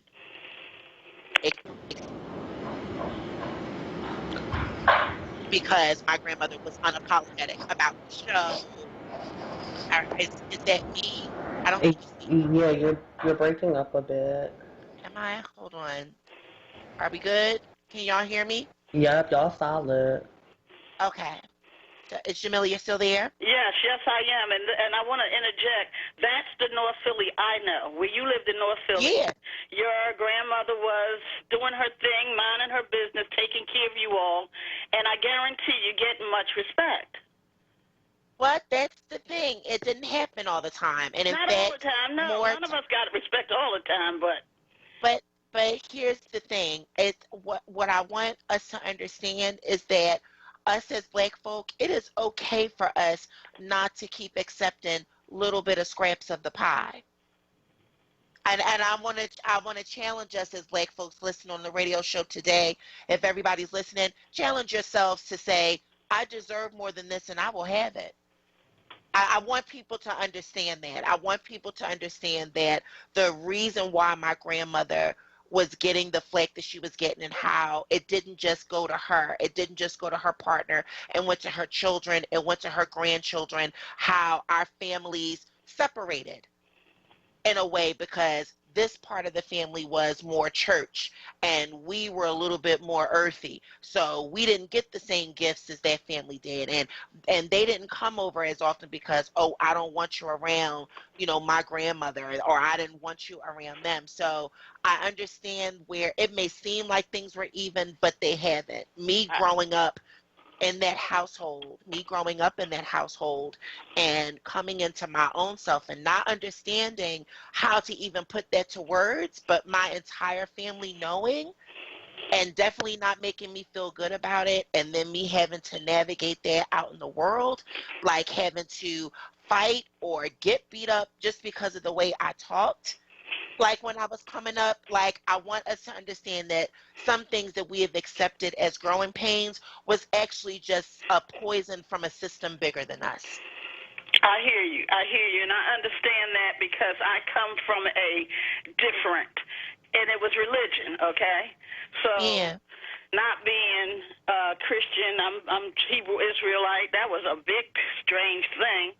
It was more of the committee of no this, no that, So I kind of know a little bit about just being different. I'm just saying different. This just different, So, yeah, so we all, I heard Michael Nutter say this, we're all recovering from something, okay? Right, we are. Wait a minute, that's one of the only things I pretty much agree with him on. We all are recovering from something. But in that regard, I'm going to hang up. I'm cooking you all, so I'm going to keep listening to you all, and I appreciate your time. Listen, I want to play it before you go.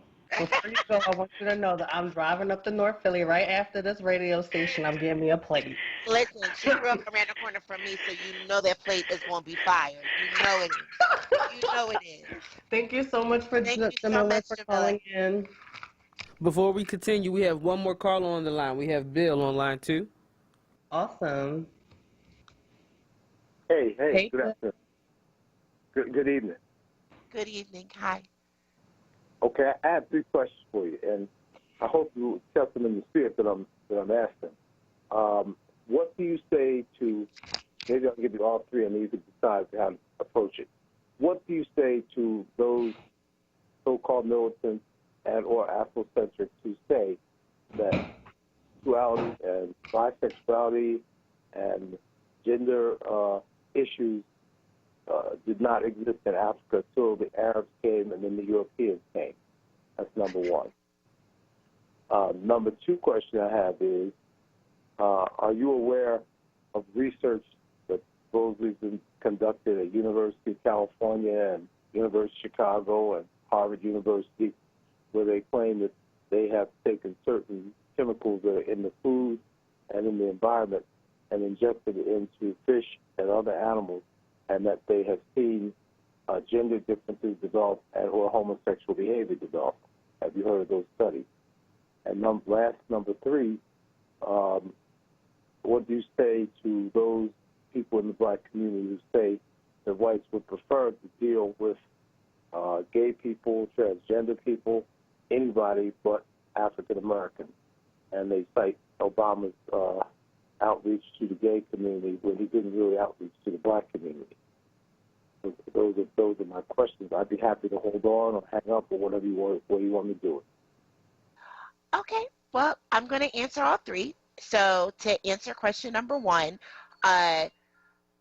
so no,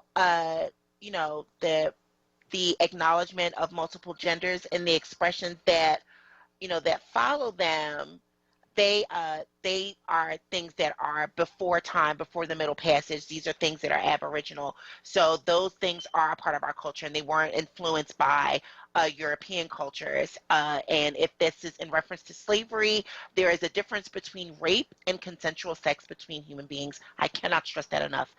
Two, if you're talking about the injection of hormones into fish and other foods, that is not necessarily something that can queerness is not a chemical imbalance. I want us to just kind of understand that. And this expectation that Obama was supposed to be this black president for black people, this is another conversation that we need to have as black folks about truly vetting our candidates and not expecting this savior complex to work for us, because after all, we've been giving money to a savior, going to church in reference to one, and we are still in the same place that we are. We're just in better clothes with more technology. So until we can come to that place and understand that it's going to take all of us, no matter what walk of life we are from, to work together to break down these systems, we're always going to be asking these kind of questions. I want us to understand that African culture did not begin and end in Egypt, and that there are many different tribes, many different cultures, many different representations of African people that we have yet to experience and yet to discover. And I just want people to challenge themselves to find out those things. The queer people in your black communities are not defects. They are variations of the same things that we've always come from. And it would just be nice if people would respect those other human beings as exactly that, instead of trying to find excuses to continue to other them, to say like, oh, there's some chemical imbalance or this is a defect in our humanity. Trust me, we have better fish to fry, and there are people, black people who were born black folks, very, very regular, very, very alternative, if you will.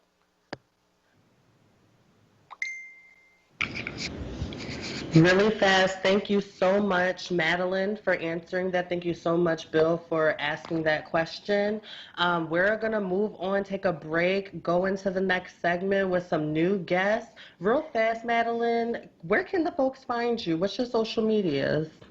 So on social media, I am on Twitter at Amina Karan is Dead. That is AminaKaranizded.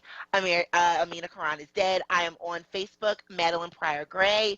I am on Instagram, Phoenix of the Crown, and on Skype, Madeline Gray. So please reach out to me if you will. Yes. Thank you. You're listening to Word Radio 96.1 FM, 900 AM, and WordRadio.com and the Word app. I'm Hazel Edwards, and we will be right back.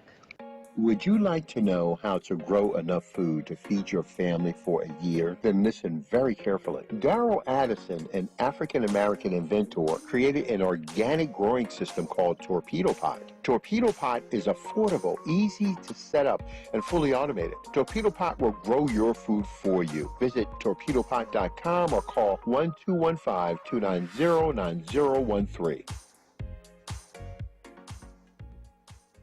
Small independent businesses throughout Philadelphia need your help. The Merchants Fund provides direct grant support to businesses most in need. Together we can rebuild a better, stronger city that works for all of us. To join us, visit merchantsfund.org to make your tax-deductible donation. This is Word Radio, 96.1 FM and 900 AM WURD Philadelphia. Black Talk Media.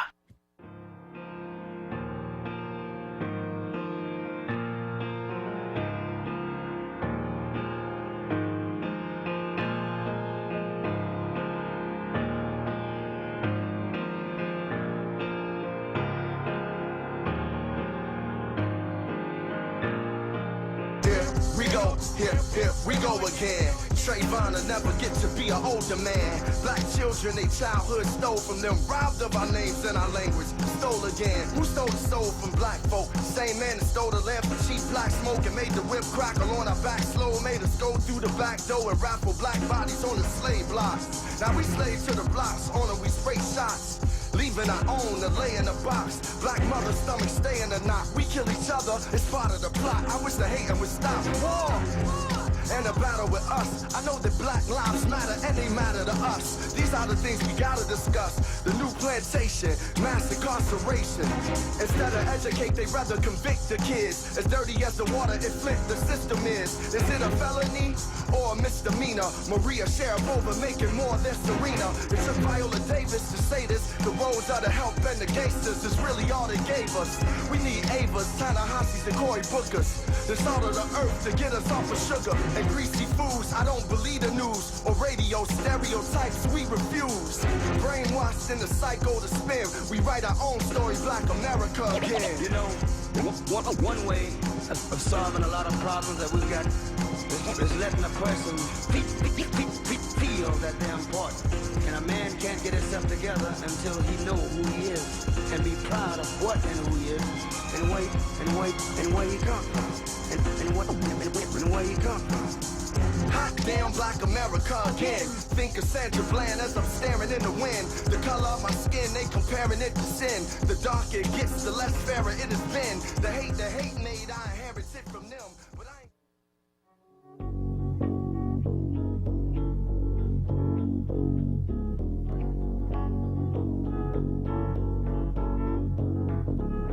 A boy's born in hard time, Mississippi, surrounded by for one that ain't so pretty. His parents give him love and affection to keep him strong, moving in the right direction, living just enough for the city.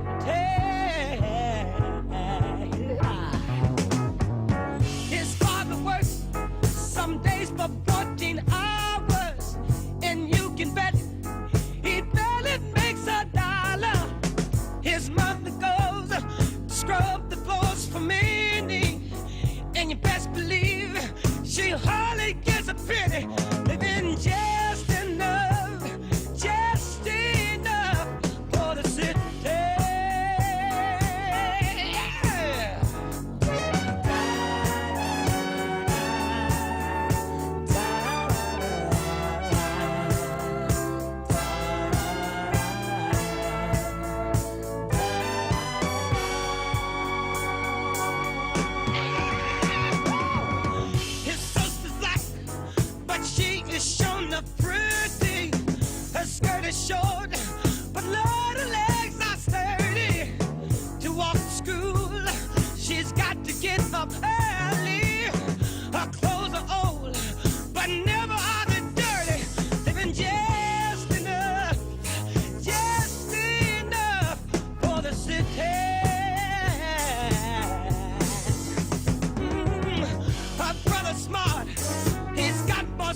Hey folks, you're listening to WURD Radio 96.1 FM, 900 AM, wordradio.com, and the Word app. I am Hazel Edwards, and we are here with some amazing folks right now. So right now we have, I want to introduce them properly. So for folks who can see, who are watching on Word Radio Live on Facebook, we have Icon Ebony Fierce, we have DJ Delish, and we have Sunny Marks. So Icon Ebony Fierce, first of all, they're my drag mom. They're popping. They are an unapologetic Black gender nonconforming drag performer here in Philadelphia. They had made huge strides in the nightlife scene and cultivated safe and affirming performance spaces for other Black trans performers. And then we have DJ Delish. She's a Black trans woman, West Philly native, West Philly, born and raised, girl, I'm here with you. She's a DJ and a producer, so book her, y'all. And then we have Sunny Marks over here. They are a Black trans masculine person who's also a community member and advocate for folks with disabilities. We need to have more folks out here doing work for folks with disabilities, especially Black folks with disabilities, because there are not many folks out here doing that work. Folks with disabilities oftentimes fall through the cracks as well. And so I first want to start off in that order with Icon, Delish, and Sunny. This is a question for all of y'all, for the listeners. I want y'all to, give what is work that y'all doing, right? What work are y'all doing out here in the community? And yeah, share a little bit about or, what you get into on the weekends, right? The listeners want to hear and know about who y'all are as well. So please. Hello, everyone. Thank you, Hazel, for having me for Word Radio. This is amazing, and I'm proud of what you're doing, first and foremost. I am a performance artist, a curator, and a community activist here in Philadelphia. I specialize mostly in drag and burlesque, but I also do spoken word and dance as well for my performance. My main things with curating events is centering QTPOC folks in the community, but, doing events for queer and trans people in particular. My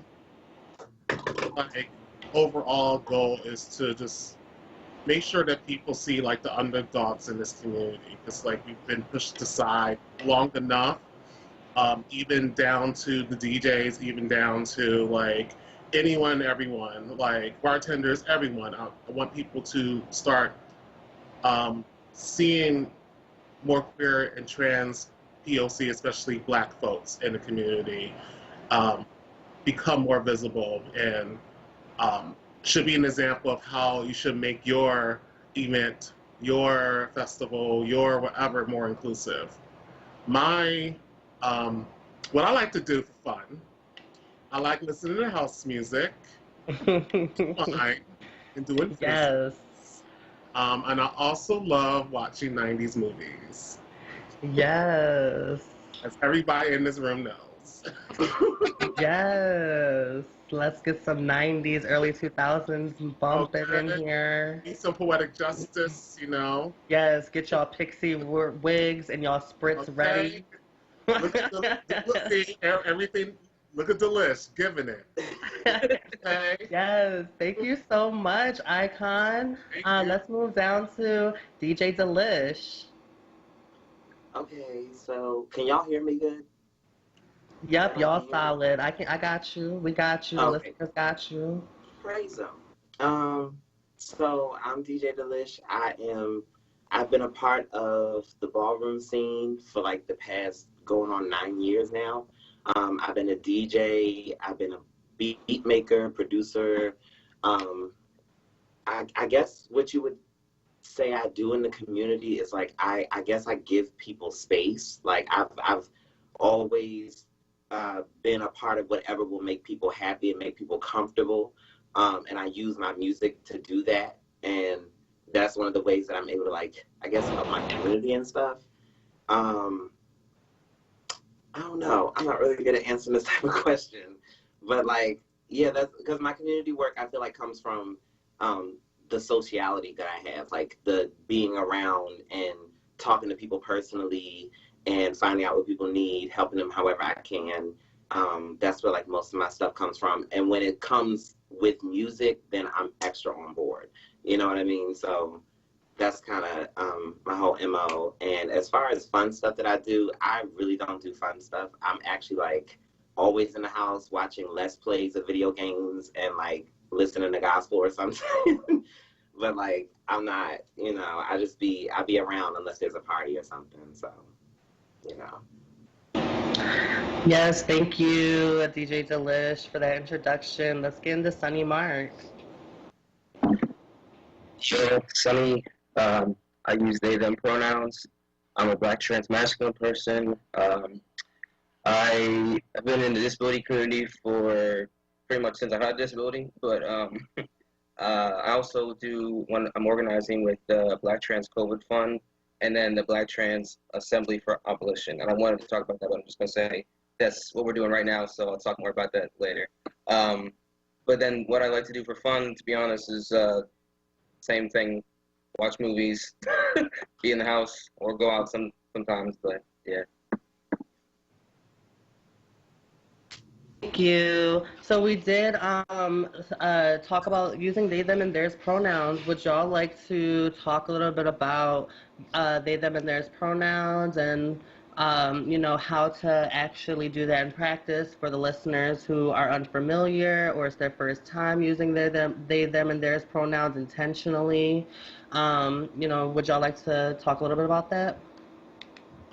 I see it as, like, you know, they has been a singular pronoun for centuries, and we use it all the time as a singular pronoun.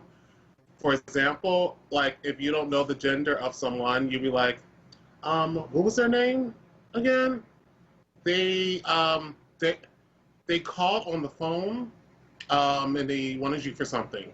So using that as an example can make things a little bit easier for you. A lot of people, what a lot of people do also, they use they for everyone for practice, and that's not really the best thing to do. I would just honestly just ask somebody for their pronouns. It's safer just to ask and, you know, start practicing. You know, you're going to make mistakes, but apologize and then move on.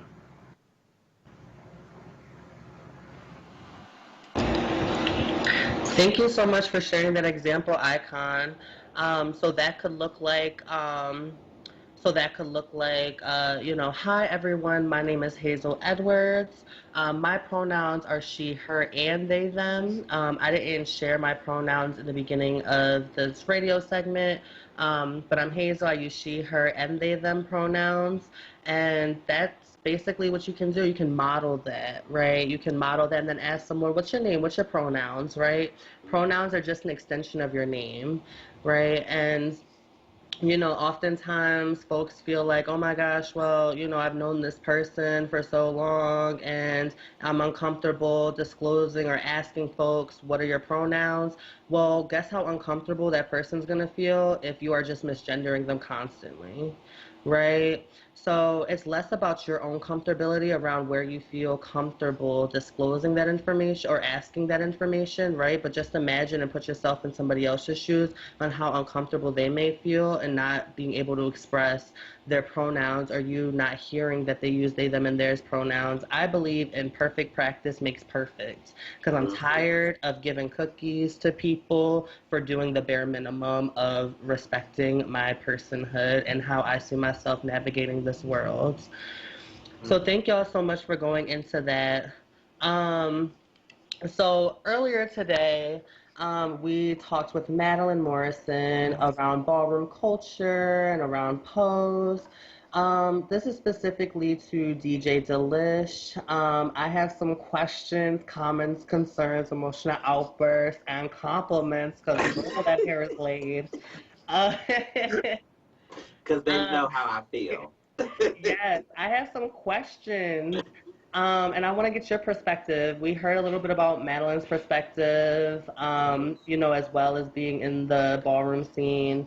So I wanted to know what's your perspective of Pose and and ballroom going to mainstream, and what are some ways that we can be better supporters and allies? Because I feel like, I'm just projecting, but people sensationalize, ballroom, but don't like actually care if they're misgendering a person all the time. You know what I mean? So would you like to speak to people who in the community can be supportive and be better, essentially, and people in the ballroom scene, because they're problematic too, girl. I've been in the scene for 7 years and I don't got time.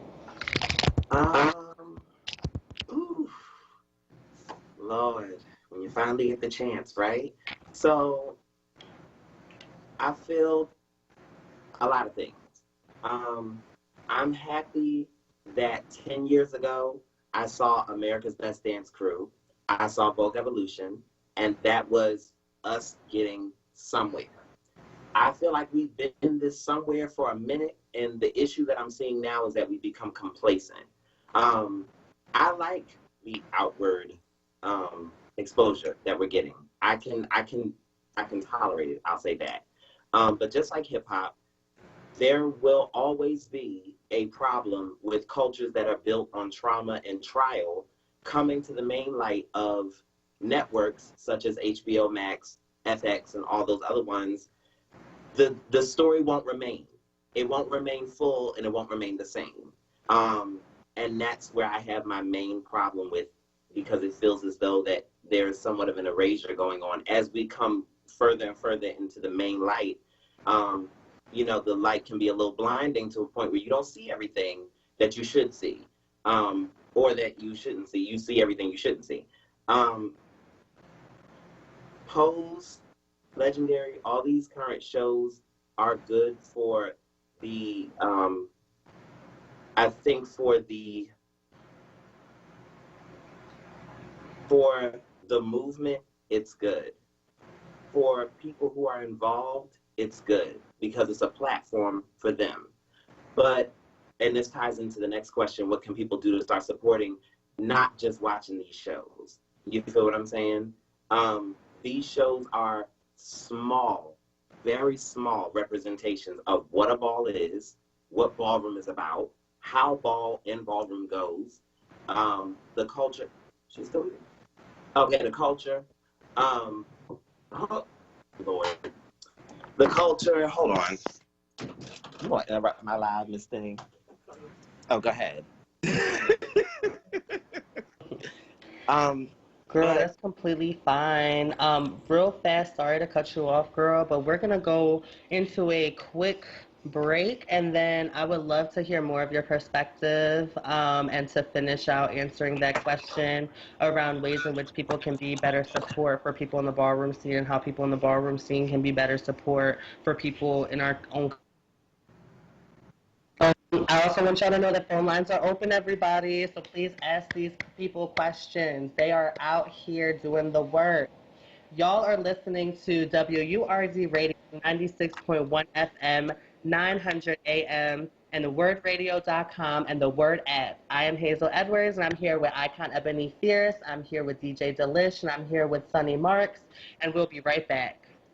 If you want to start your morning with mindfulness, motivation, and inspiration, tune in to Daybreak with me, Halana, here on WURD Radio, Monday through Friday from 6 to 7 a.m. I'm a health and wellness coach with over 15 years experience helping people to transform their lives. On the show, we talk health and wellness 360, from getting your mind right to getting your money right. So let's rise and shine together right here on WURDradio.com, 96.1 FM, 900 on your AM dial on Daybreak every morning. Your child deserves to be educated in a safe learning environment. Southwest Leadership Academy Charter School is a tuition-free public school. Both our locations offer dual-gender environments with single-gender classrooms. Our students score in the top state testing percentile among area schools. Apply online at bit.ly/ bit.ly/enrolls SLA in all caps. That's bit.ly/enroll SLA. Word Radio, 96.1 FM and 900 AM, WURD. Pico has many ways to help you lower your energy usage and save money at home. Here's one. Have an old working fridge or freezer in your garage or basement? Pico will pick it up, dispose of it responsibly, and give you a $75 rebate. That's right, $75. Plus, you can save as much as $150 a year on your energy bill by getting rid of it. Just schedule your pickup at pico.com/recycling or call 1-888-5-PICO-SAVE today. Be sure your fridge or freezer is plugged in and working at time of pickup. It's Happy Hour with Sincerely Sarita right now on Word Radio and WordRadio.com. Oh, I had to go there with this one, y'all. Let's go. Come on, say what? My prescription is the Bible. Read the scripture from the Bible. Watch the system, take my idols. Now I pray for all my rivals. Used to fight cause they always put me sissy. Mine was like, don't you never let them hit me. And the church always wanna judge me, but I know that God is the only one above me. Where I've been, what I've seen, people dying. They can't be who they be, cause they're hiding. You know me, being free, won't be silent. I pray for my enemies, pray for my enemies. You don't wanna chase this rainbow. Nah, nah, nah, nah. You don't wanna chase this rainbow. Nah, nah, nah, nah. Cause I am who I am. I believe, nah, nah, nah, nah, nah. You don't wanna chase this rainbow. Nah, nah, nah, nah. Come on, say what? Come on. Got resistance from these labels, too persistent for their fables. Now I'm switching, turning tables. Check the TV, see my face home. Who that is? Big Frida, better known as Queen Diva. You best believe her, I'm off the heater. They want the heater. Let's have this heater.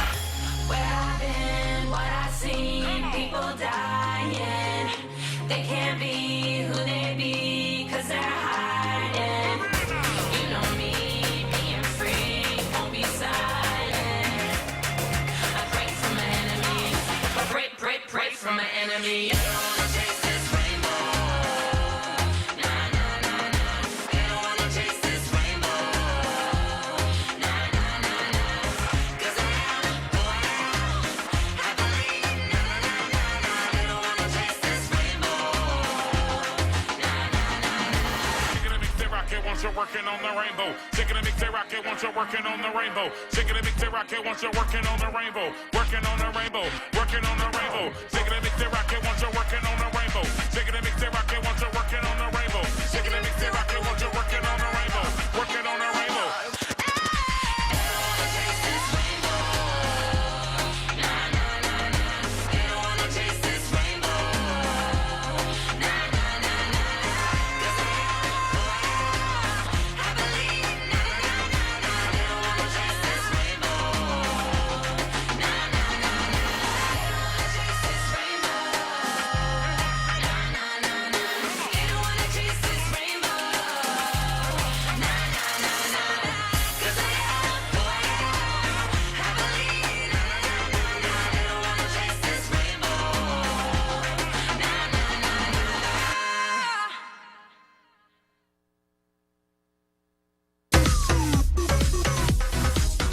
Better beware.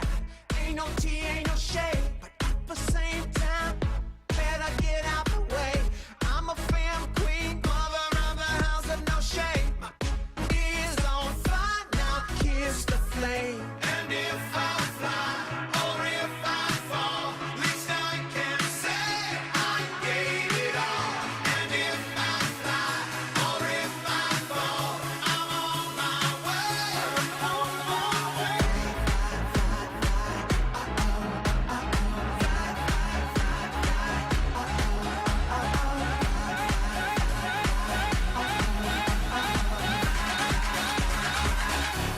Now, sissy that wow.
piece of that wow.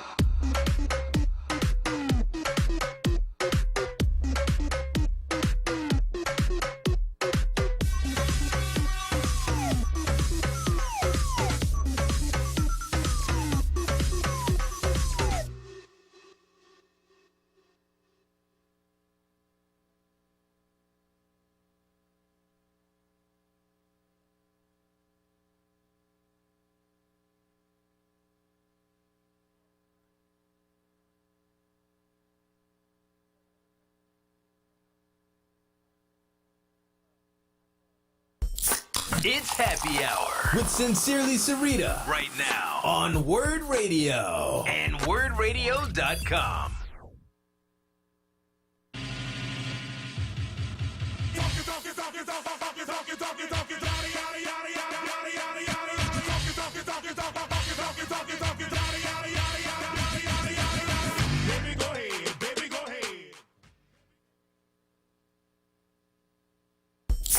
It's Happy Hour with Sincerely Sarita right now on Word Radio and WordRadio.com.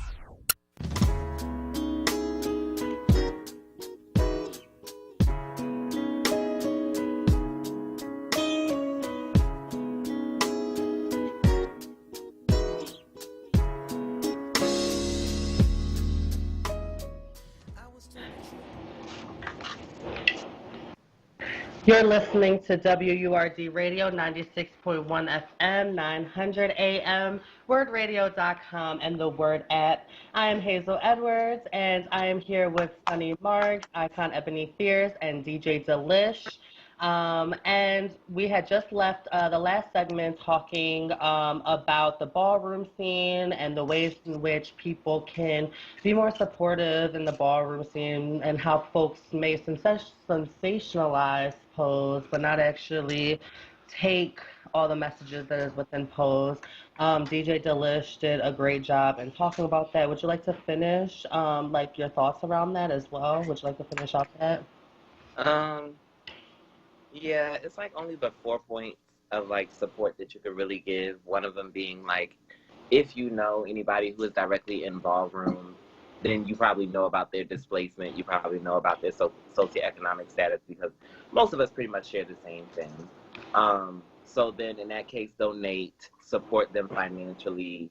If you know they're going through a certain hard time with finances or with housing or anything, step forward and try to do something about that, because without them, there is no entertainment for the world, and ultimately we matter. The attendance of these balls, actual attendance, not just on the virtual side, not just on the legendary Pose, I watched it one time, I saw it, I know what I'm talking about type of way. Being educating yourself, not really tasking those in ballroom to educate you, but educating yourself. There's enough resources out there. We have more than enough movies, you know, so that could also help. And dumbing down on appropriation. Like, you know, people like Todrick Hall and RuPaul and stuff get to step foot inside a ballroom for all of 3.5 seconds and then take all the terminology. Like just today, I found out that RuPaul's using chopped on her show. I don't know where that came from. She never did it before, but now she wants to. So with that happening, I feel like if we have more education, thus we'll have more appreciation, and then the support can really flow within and to this community, because it can be seen. We all can get some of this. We all can have this platform, but we have to do it correctly and in a way where everyone is being affected positively, not just someone got on TV, showed their bare guts, let out their whole story about their entire life, exposed their privacy ultimately, and then gets, you know, left by the wayside. So yeah, that's to me, that's one way that you can really support. And, you know, support the musicians, support everybody, because we're all artists. One thing that ballroom really doesn't take into fact is that we're all artists. If you really were to look at it, if we had a Grammy system, we'd have nominees. You know what I mean? We'd have a list of people. It's probably just as many of us as it is of them. So I think that support could definitely be, you know, definitely administered in a better way, in a more serious, sincere way, not just from ratings and views. So. Thank you so much for sharing that, DJ Delish. Now we're going to go shift gears a little bit, go to Sunny Marks. So I'm very interested personally to know a little bit about your experience growing up, know a little bit about your transition and when you transitioned and your identity, how you came about to be that, as well as what are your aspirations in life, right? What are your hopes and dreams for both the future of society and the future of your own self with your own transition?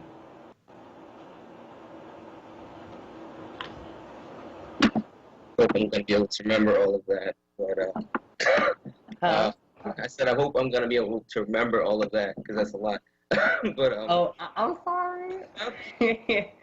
So share a little bit about your experience. Being a trans person. When did you transition? Just share a little bit about that, and then go into what do you hope for the future in pertaining to your own trans identity and the future of society. Just a quick thing because I know a lot of people's coming out stories are long. Definitely you could be here all day, but I came out like 6 years ago. I thought I was a lesbian. Turns out I was trans, and most people when they're trans masculine, it's FTM, so female to male. If you want to be binary about it, but once I came out as queer and saying, "Oh, I'm a lesbian," I realized I was gravitating towards trans men, and I was like, "Oh, I want to be friends with you." I had like one date with a trans guy. It didn't work out, but then I was like, "Oh, I don't like that person. I want to be that person." So then after I came out as a lesbian, I was uncomfortable because I was like, I've never been a woman. I've always been trans. I've always been masculine in that, scenario, whatever. So that's why I'm like, okay, I transitioned about 3 years ago, and then I started hormones. Not everybody who's trans goes on hormones. That was my choice. That was my part of my transition. And I'm just as valid, and people that are not on hormones are just as valid as people who are not, who are on hormones. So, but that was my choice to be on hormones. So people view me as a man when I walk down the street, whatever the case is, because I'm quote unquote passing, which is a privilege. And I need to admit to that and be uplifting voices who are not passing and who are not, looked at as straight and cis or whatever the case is. But yeah, so that was about 3 years ago that I started hormones, and now I think everybody's transition is different. But for me, I want to get top surgery, and I'm still in the process of doing that, but it's not an easy thing to do for trans people to get surgeries. So that's kind of what I want for the future for my transition is to have top surgery. And I think just a little bit education, just quick, like it's not a good idea to ask trans people what surgeries they're going to get or what surgery they already had unless they disclose that to you. And it's not good for people to tell other people that somebody's trans, especially in if you go into a mall, if you're out somewhere, because that's dangerous. At the end of the day, being trans it's dangerous. You know what I mean? Yeah. It's one thing for white people to be trans. It's another for you to be black and be trans. Because you have to, like you said before, being white and trans, you can get a job somewhere nice, you can get a nice house, whatever the case is. But when you're black and trans, that's a whole different story. Because you don't have to just deal with this whole white supremacy thing. You also got to deal with, people from your own community who are, afraid of you or don't understand you. So, yeah, whatever. Thank you so much for sharing that, Sunny. I'm also personally, that's a thing that I see for myself too in terms of my own identity and my own journey, right? One, not all trans people wish to engage in a medical transition. And two, personally, I see top surgery for myself too. It's gonna be a little different for trans masculine folks, but I'm gonna go to the doctor and say, "Can you throw some T's on it?" Okay. I'm gonna go right to the doctor and be like, "Can you throw some T's on it?" Thank you, thank you for sharing that. I also would like to hear from everyone else. Khadijah and Icon, share a little bit about your own identity with folks and where you see yourself going in the future. So, I identify as non-binary, but I identify more on the feminine spectrum, more on the trans feminine spectrum, because there's levels to this. Like, I don't think people understand and realize, like, people might perceive me as one way and socialize me as one way, but I identify as, like, more trans feminine. And this journey for me has started actually, like about, like, 7 or 8 years ago when I was like, okay, I don't really see myself as, like, you know, a typical, you know, at the time, guy, you know. I've always explored my gender in different ways. I've always, like, played around with this idea that I was, like, more than one gender. At the time, I used the word trigender, which is, like, you know, not like tri, T-R-Y, but, like, you know, I'm, like, 3 gender, like a 3rd gender. But as years, you know, came along and I started to grow, like, I talked to some folks, I talked to some queer folks, I talked to non-binary folks and gender non-conforming folks, and everyone always said, okay, maybe, you know, maybe this is, you know, an identity for you, like being non-binary. Maybe this is something you need to look into. And when I looked into it, I was like, oh, this makes perfect sense for me. Like, I just don't, energy-wise, and how I feel on the inside, I don't see, I don't conform to any one standard of gender. Like, I don't see myself as a man. Like, you know, I never, like, was into playing football. Like, you know, despite of people, you know, throwing the football at me and say I need to go out there and try out for the Eagles, people still think I should try out for the Eagles. I'm like, girl. But also, I don't see myself as a woman either. But I gravitate more into, like, more of a feminine energy. I've always had more of a feminine energy. I have always had more of a, like, a maternal energy. It's like, especially, I love being maternal to everyone that I am around. And when I see myself for the future, you know, who knows? That's a journey that's there for me. And honestly, there's something I'm not going to talk about on radio right now, but, you know, things could be changing. You know, it's an ongoing journey and it never ends. Like, tomorrow you might grow into something else, and that's all I'm going to say about that. Look at me. I am changing. Trying every way I can, yes. Okay, shout out to Jennifer Hudson and Dream Girls. So I do want to make an announcement. Let's open up the phone lines. And then we're going to transition to a break and then hear a little bit from DJ Delish and see if folks want to call in before these folks go and before we tap out. To call in, folks, we have just a few short minutes.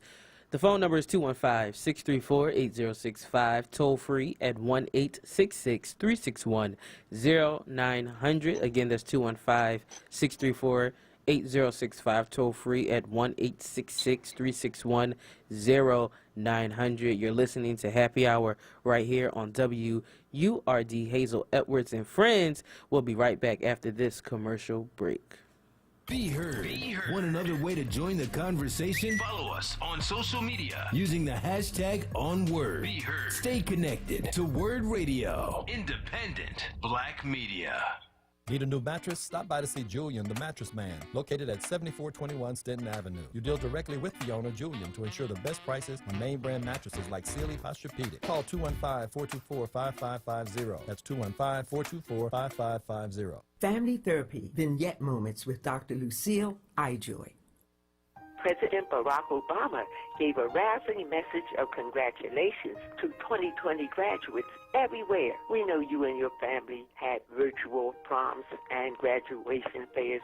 Did you have on your cap and gown, dance in the backyard or on the front porch, throw the tassel on your cap from side to side? Did your friends take a million pictures on their cell phones as they watched you sashay around? Were there smiles, prayers, and hoorays? Ah, you're beautiful and handsome, too. Here's some familiar music for our 2020 grads. God bless you during these challenging times.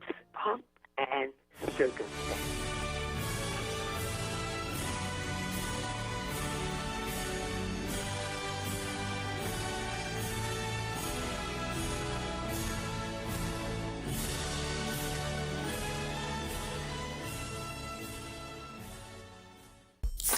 It's Happy Hour with Sincerely Sarita right now on Word Radio and WordRadio.com.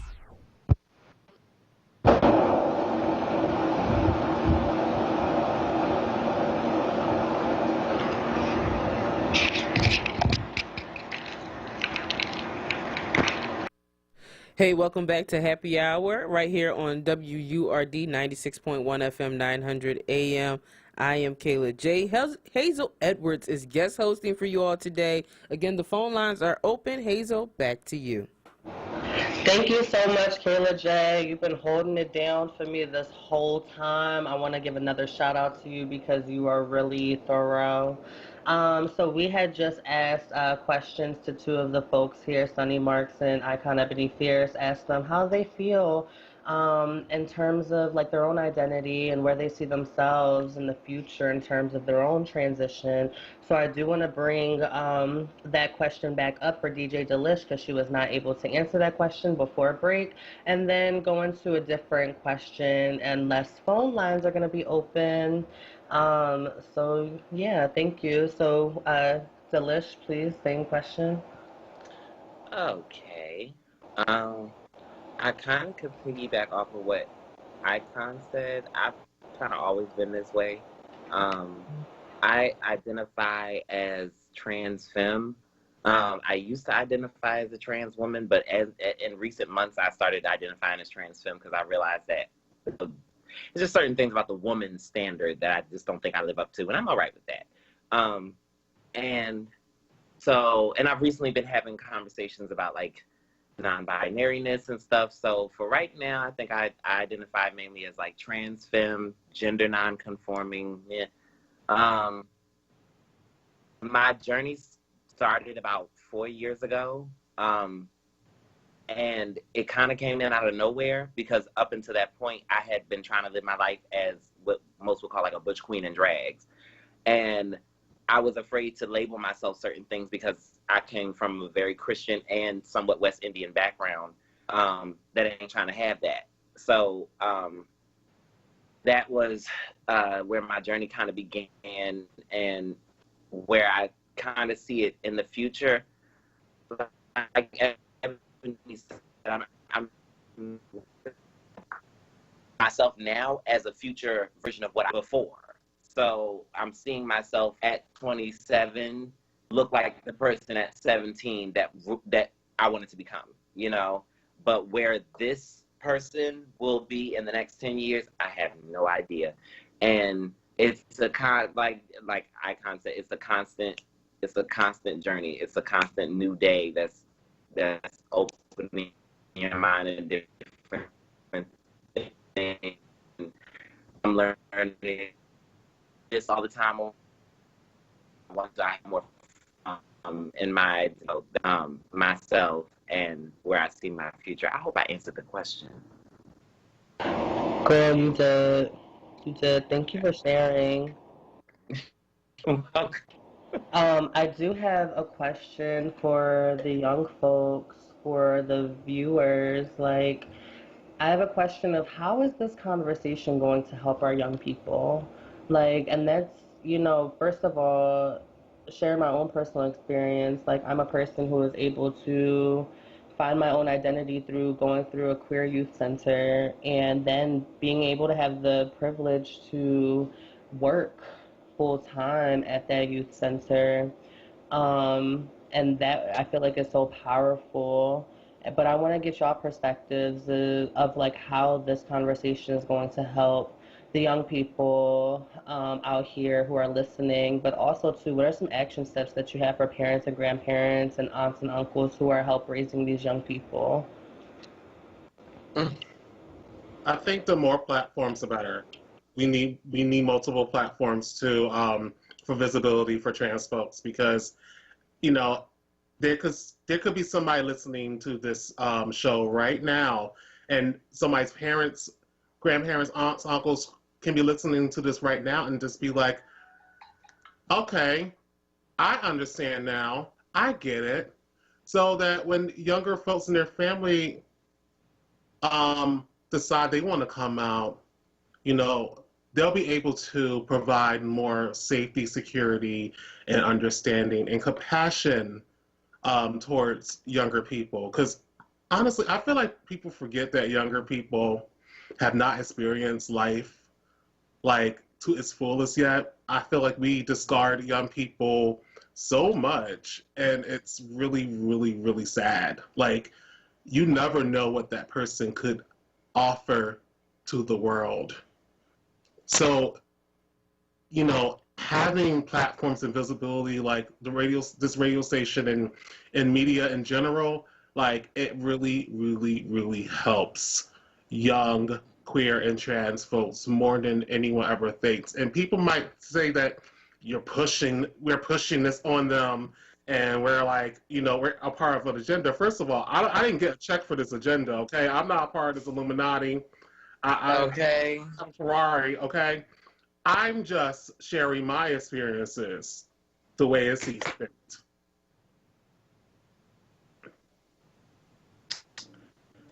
Thank you again. Again, for folks who may not have been able to hear me, I asked a question that Icon just answered around how is young people going to benefit from this conversation, as well as what are some advice or some thoughts that you have for grandparents, aunts, uncles, right, who are navigating, their young person in their world.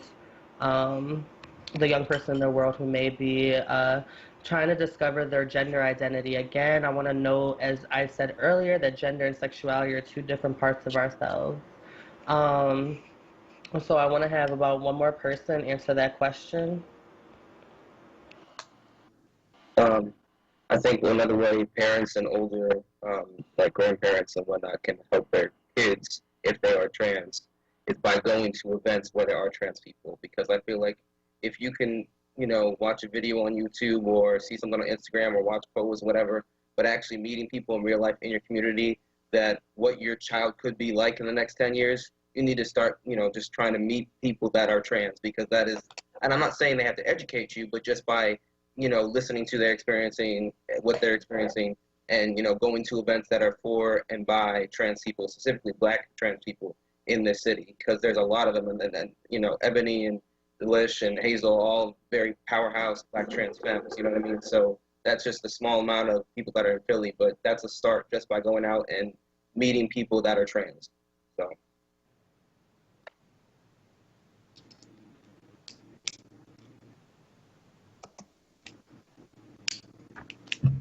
Hazel, you're muted.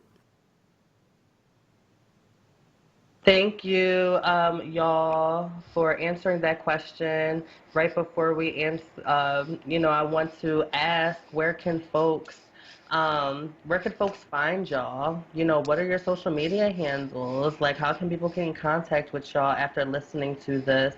Right before we end this happy hour segment, I'm gonna miss all of y'all. But could y'all please share y'all information so that the listeners will be able to have more direct conversations with y'all? So mine is DJ Delish everything. You just type in DJ Delish one time, everything's gonna pop up. Right Okay. There. Okay, on brand. Okay, she said, listen, I'm on Google. Everything. Yes, Sunny.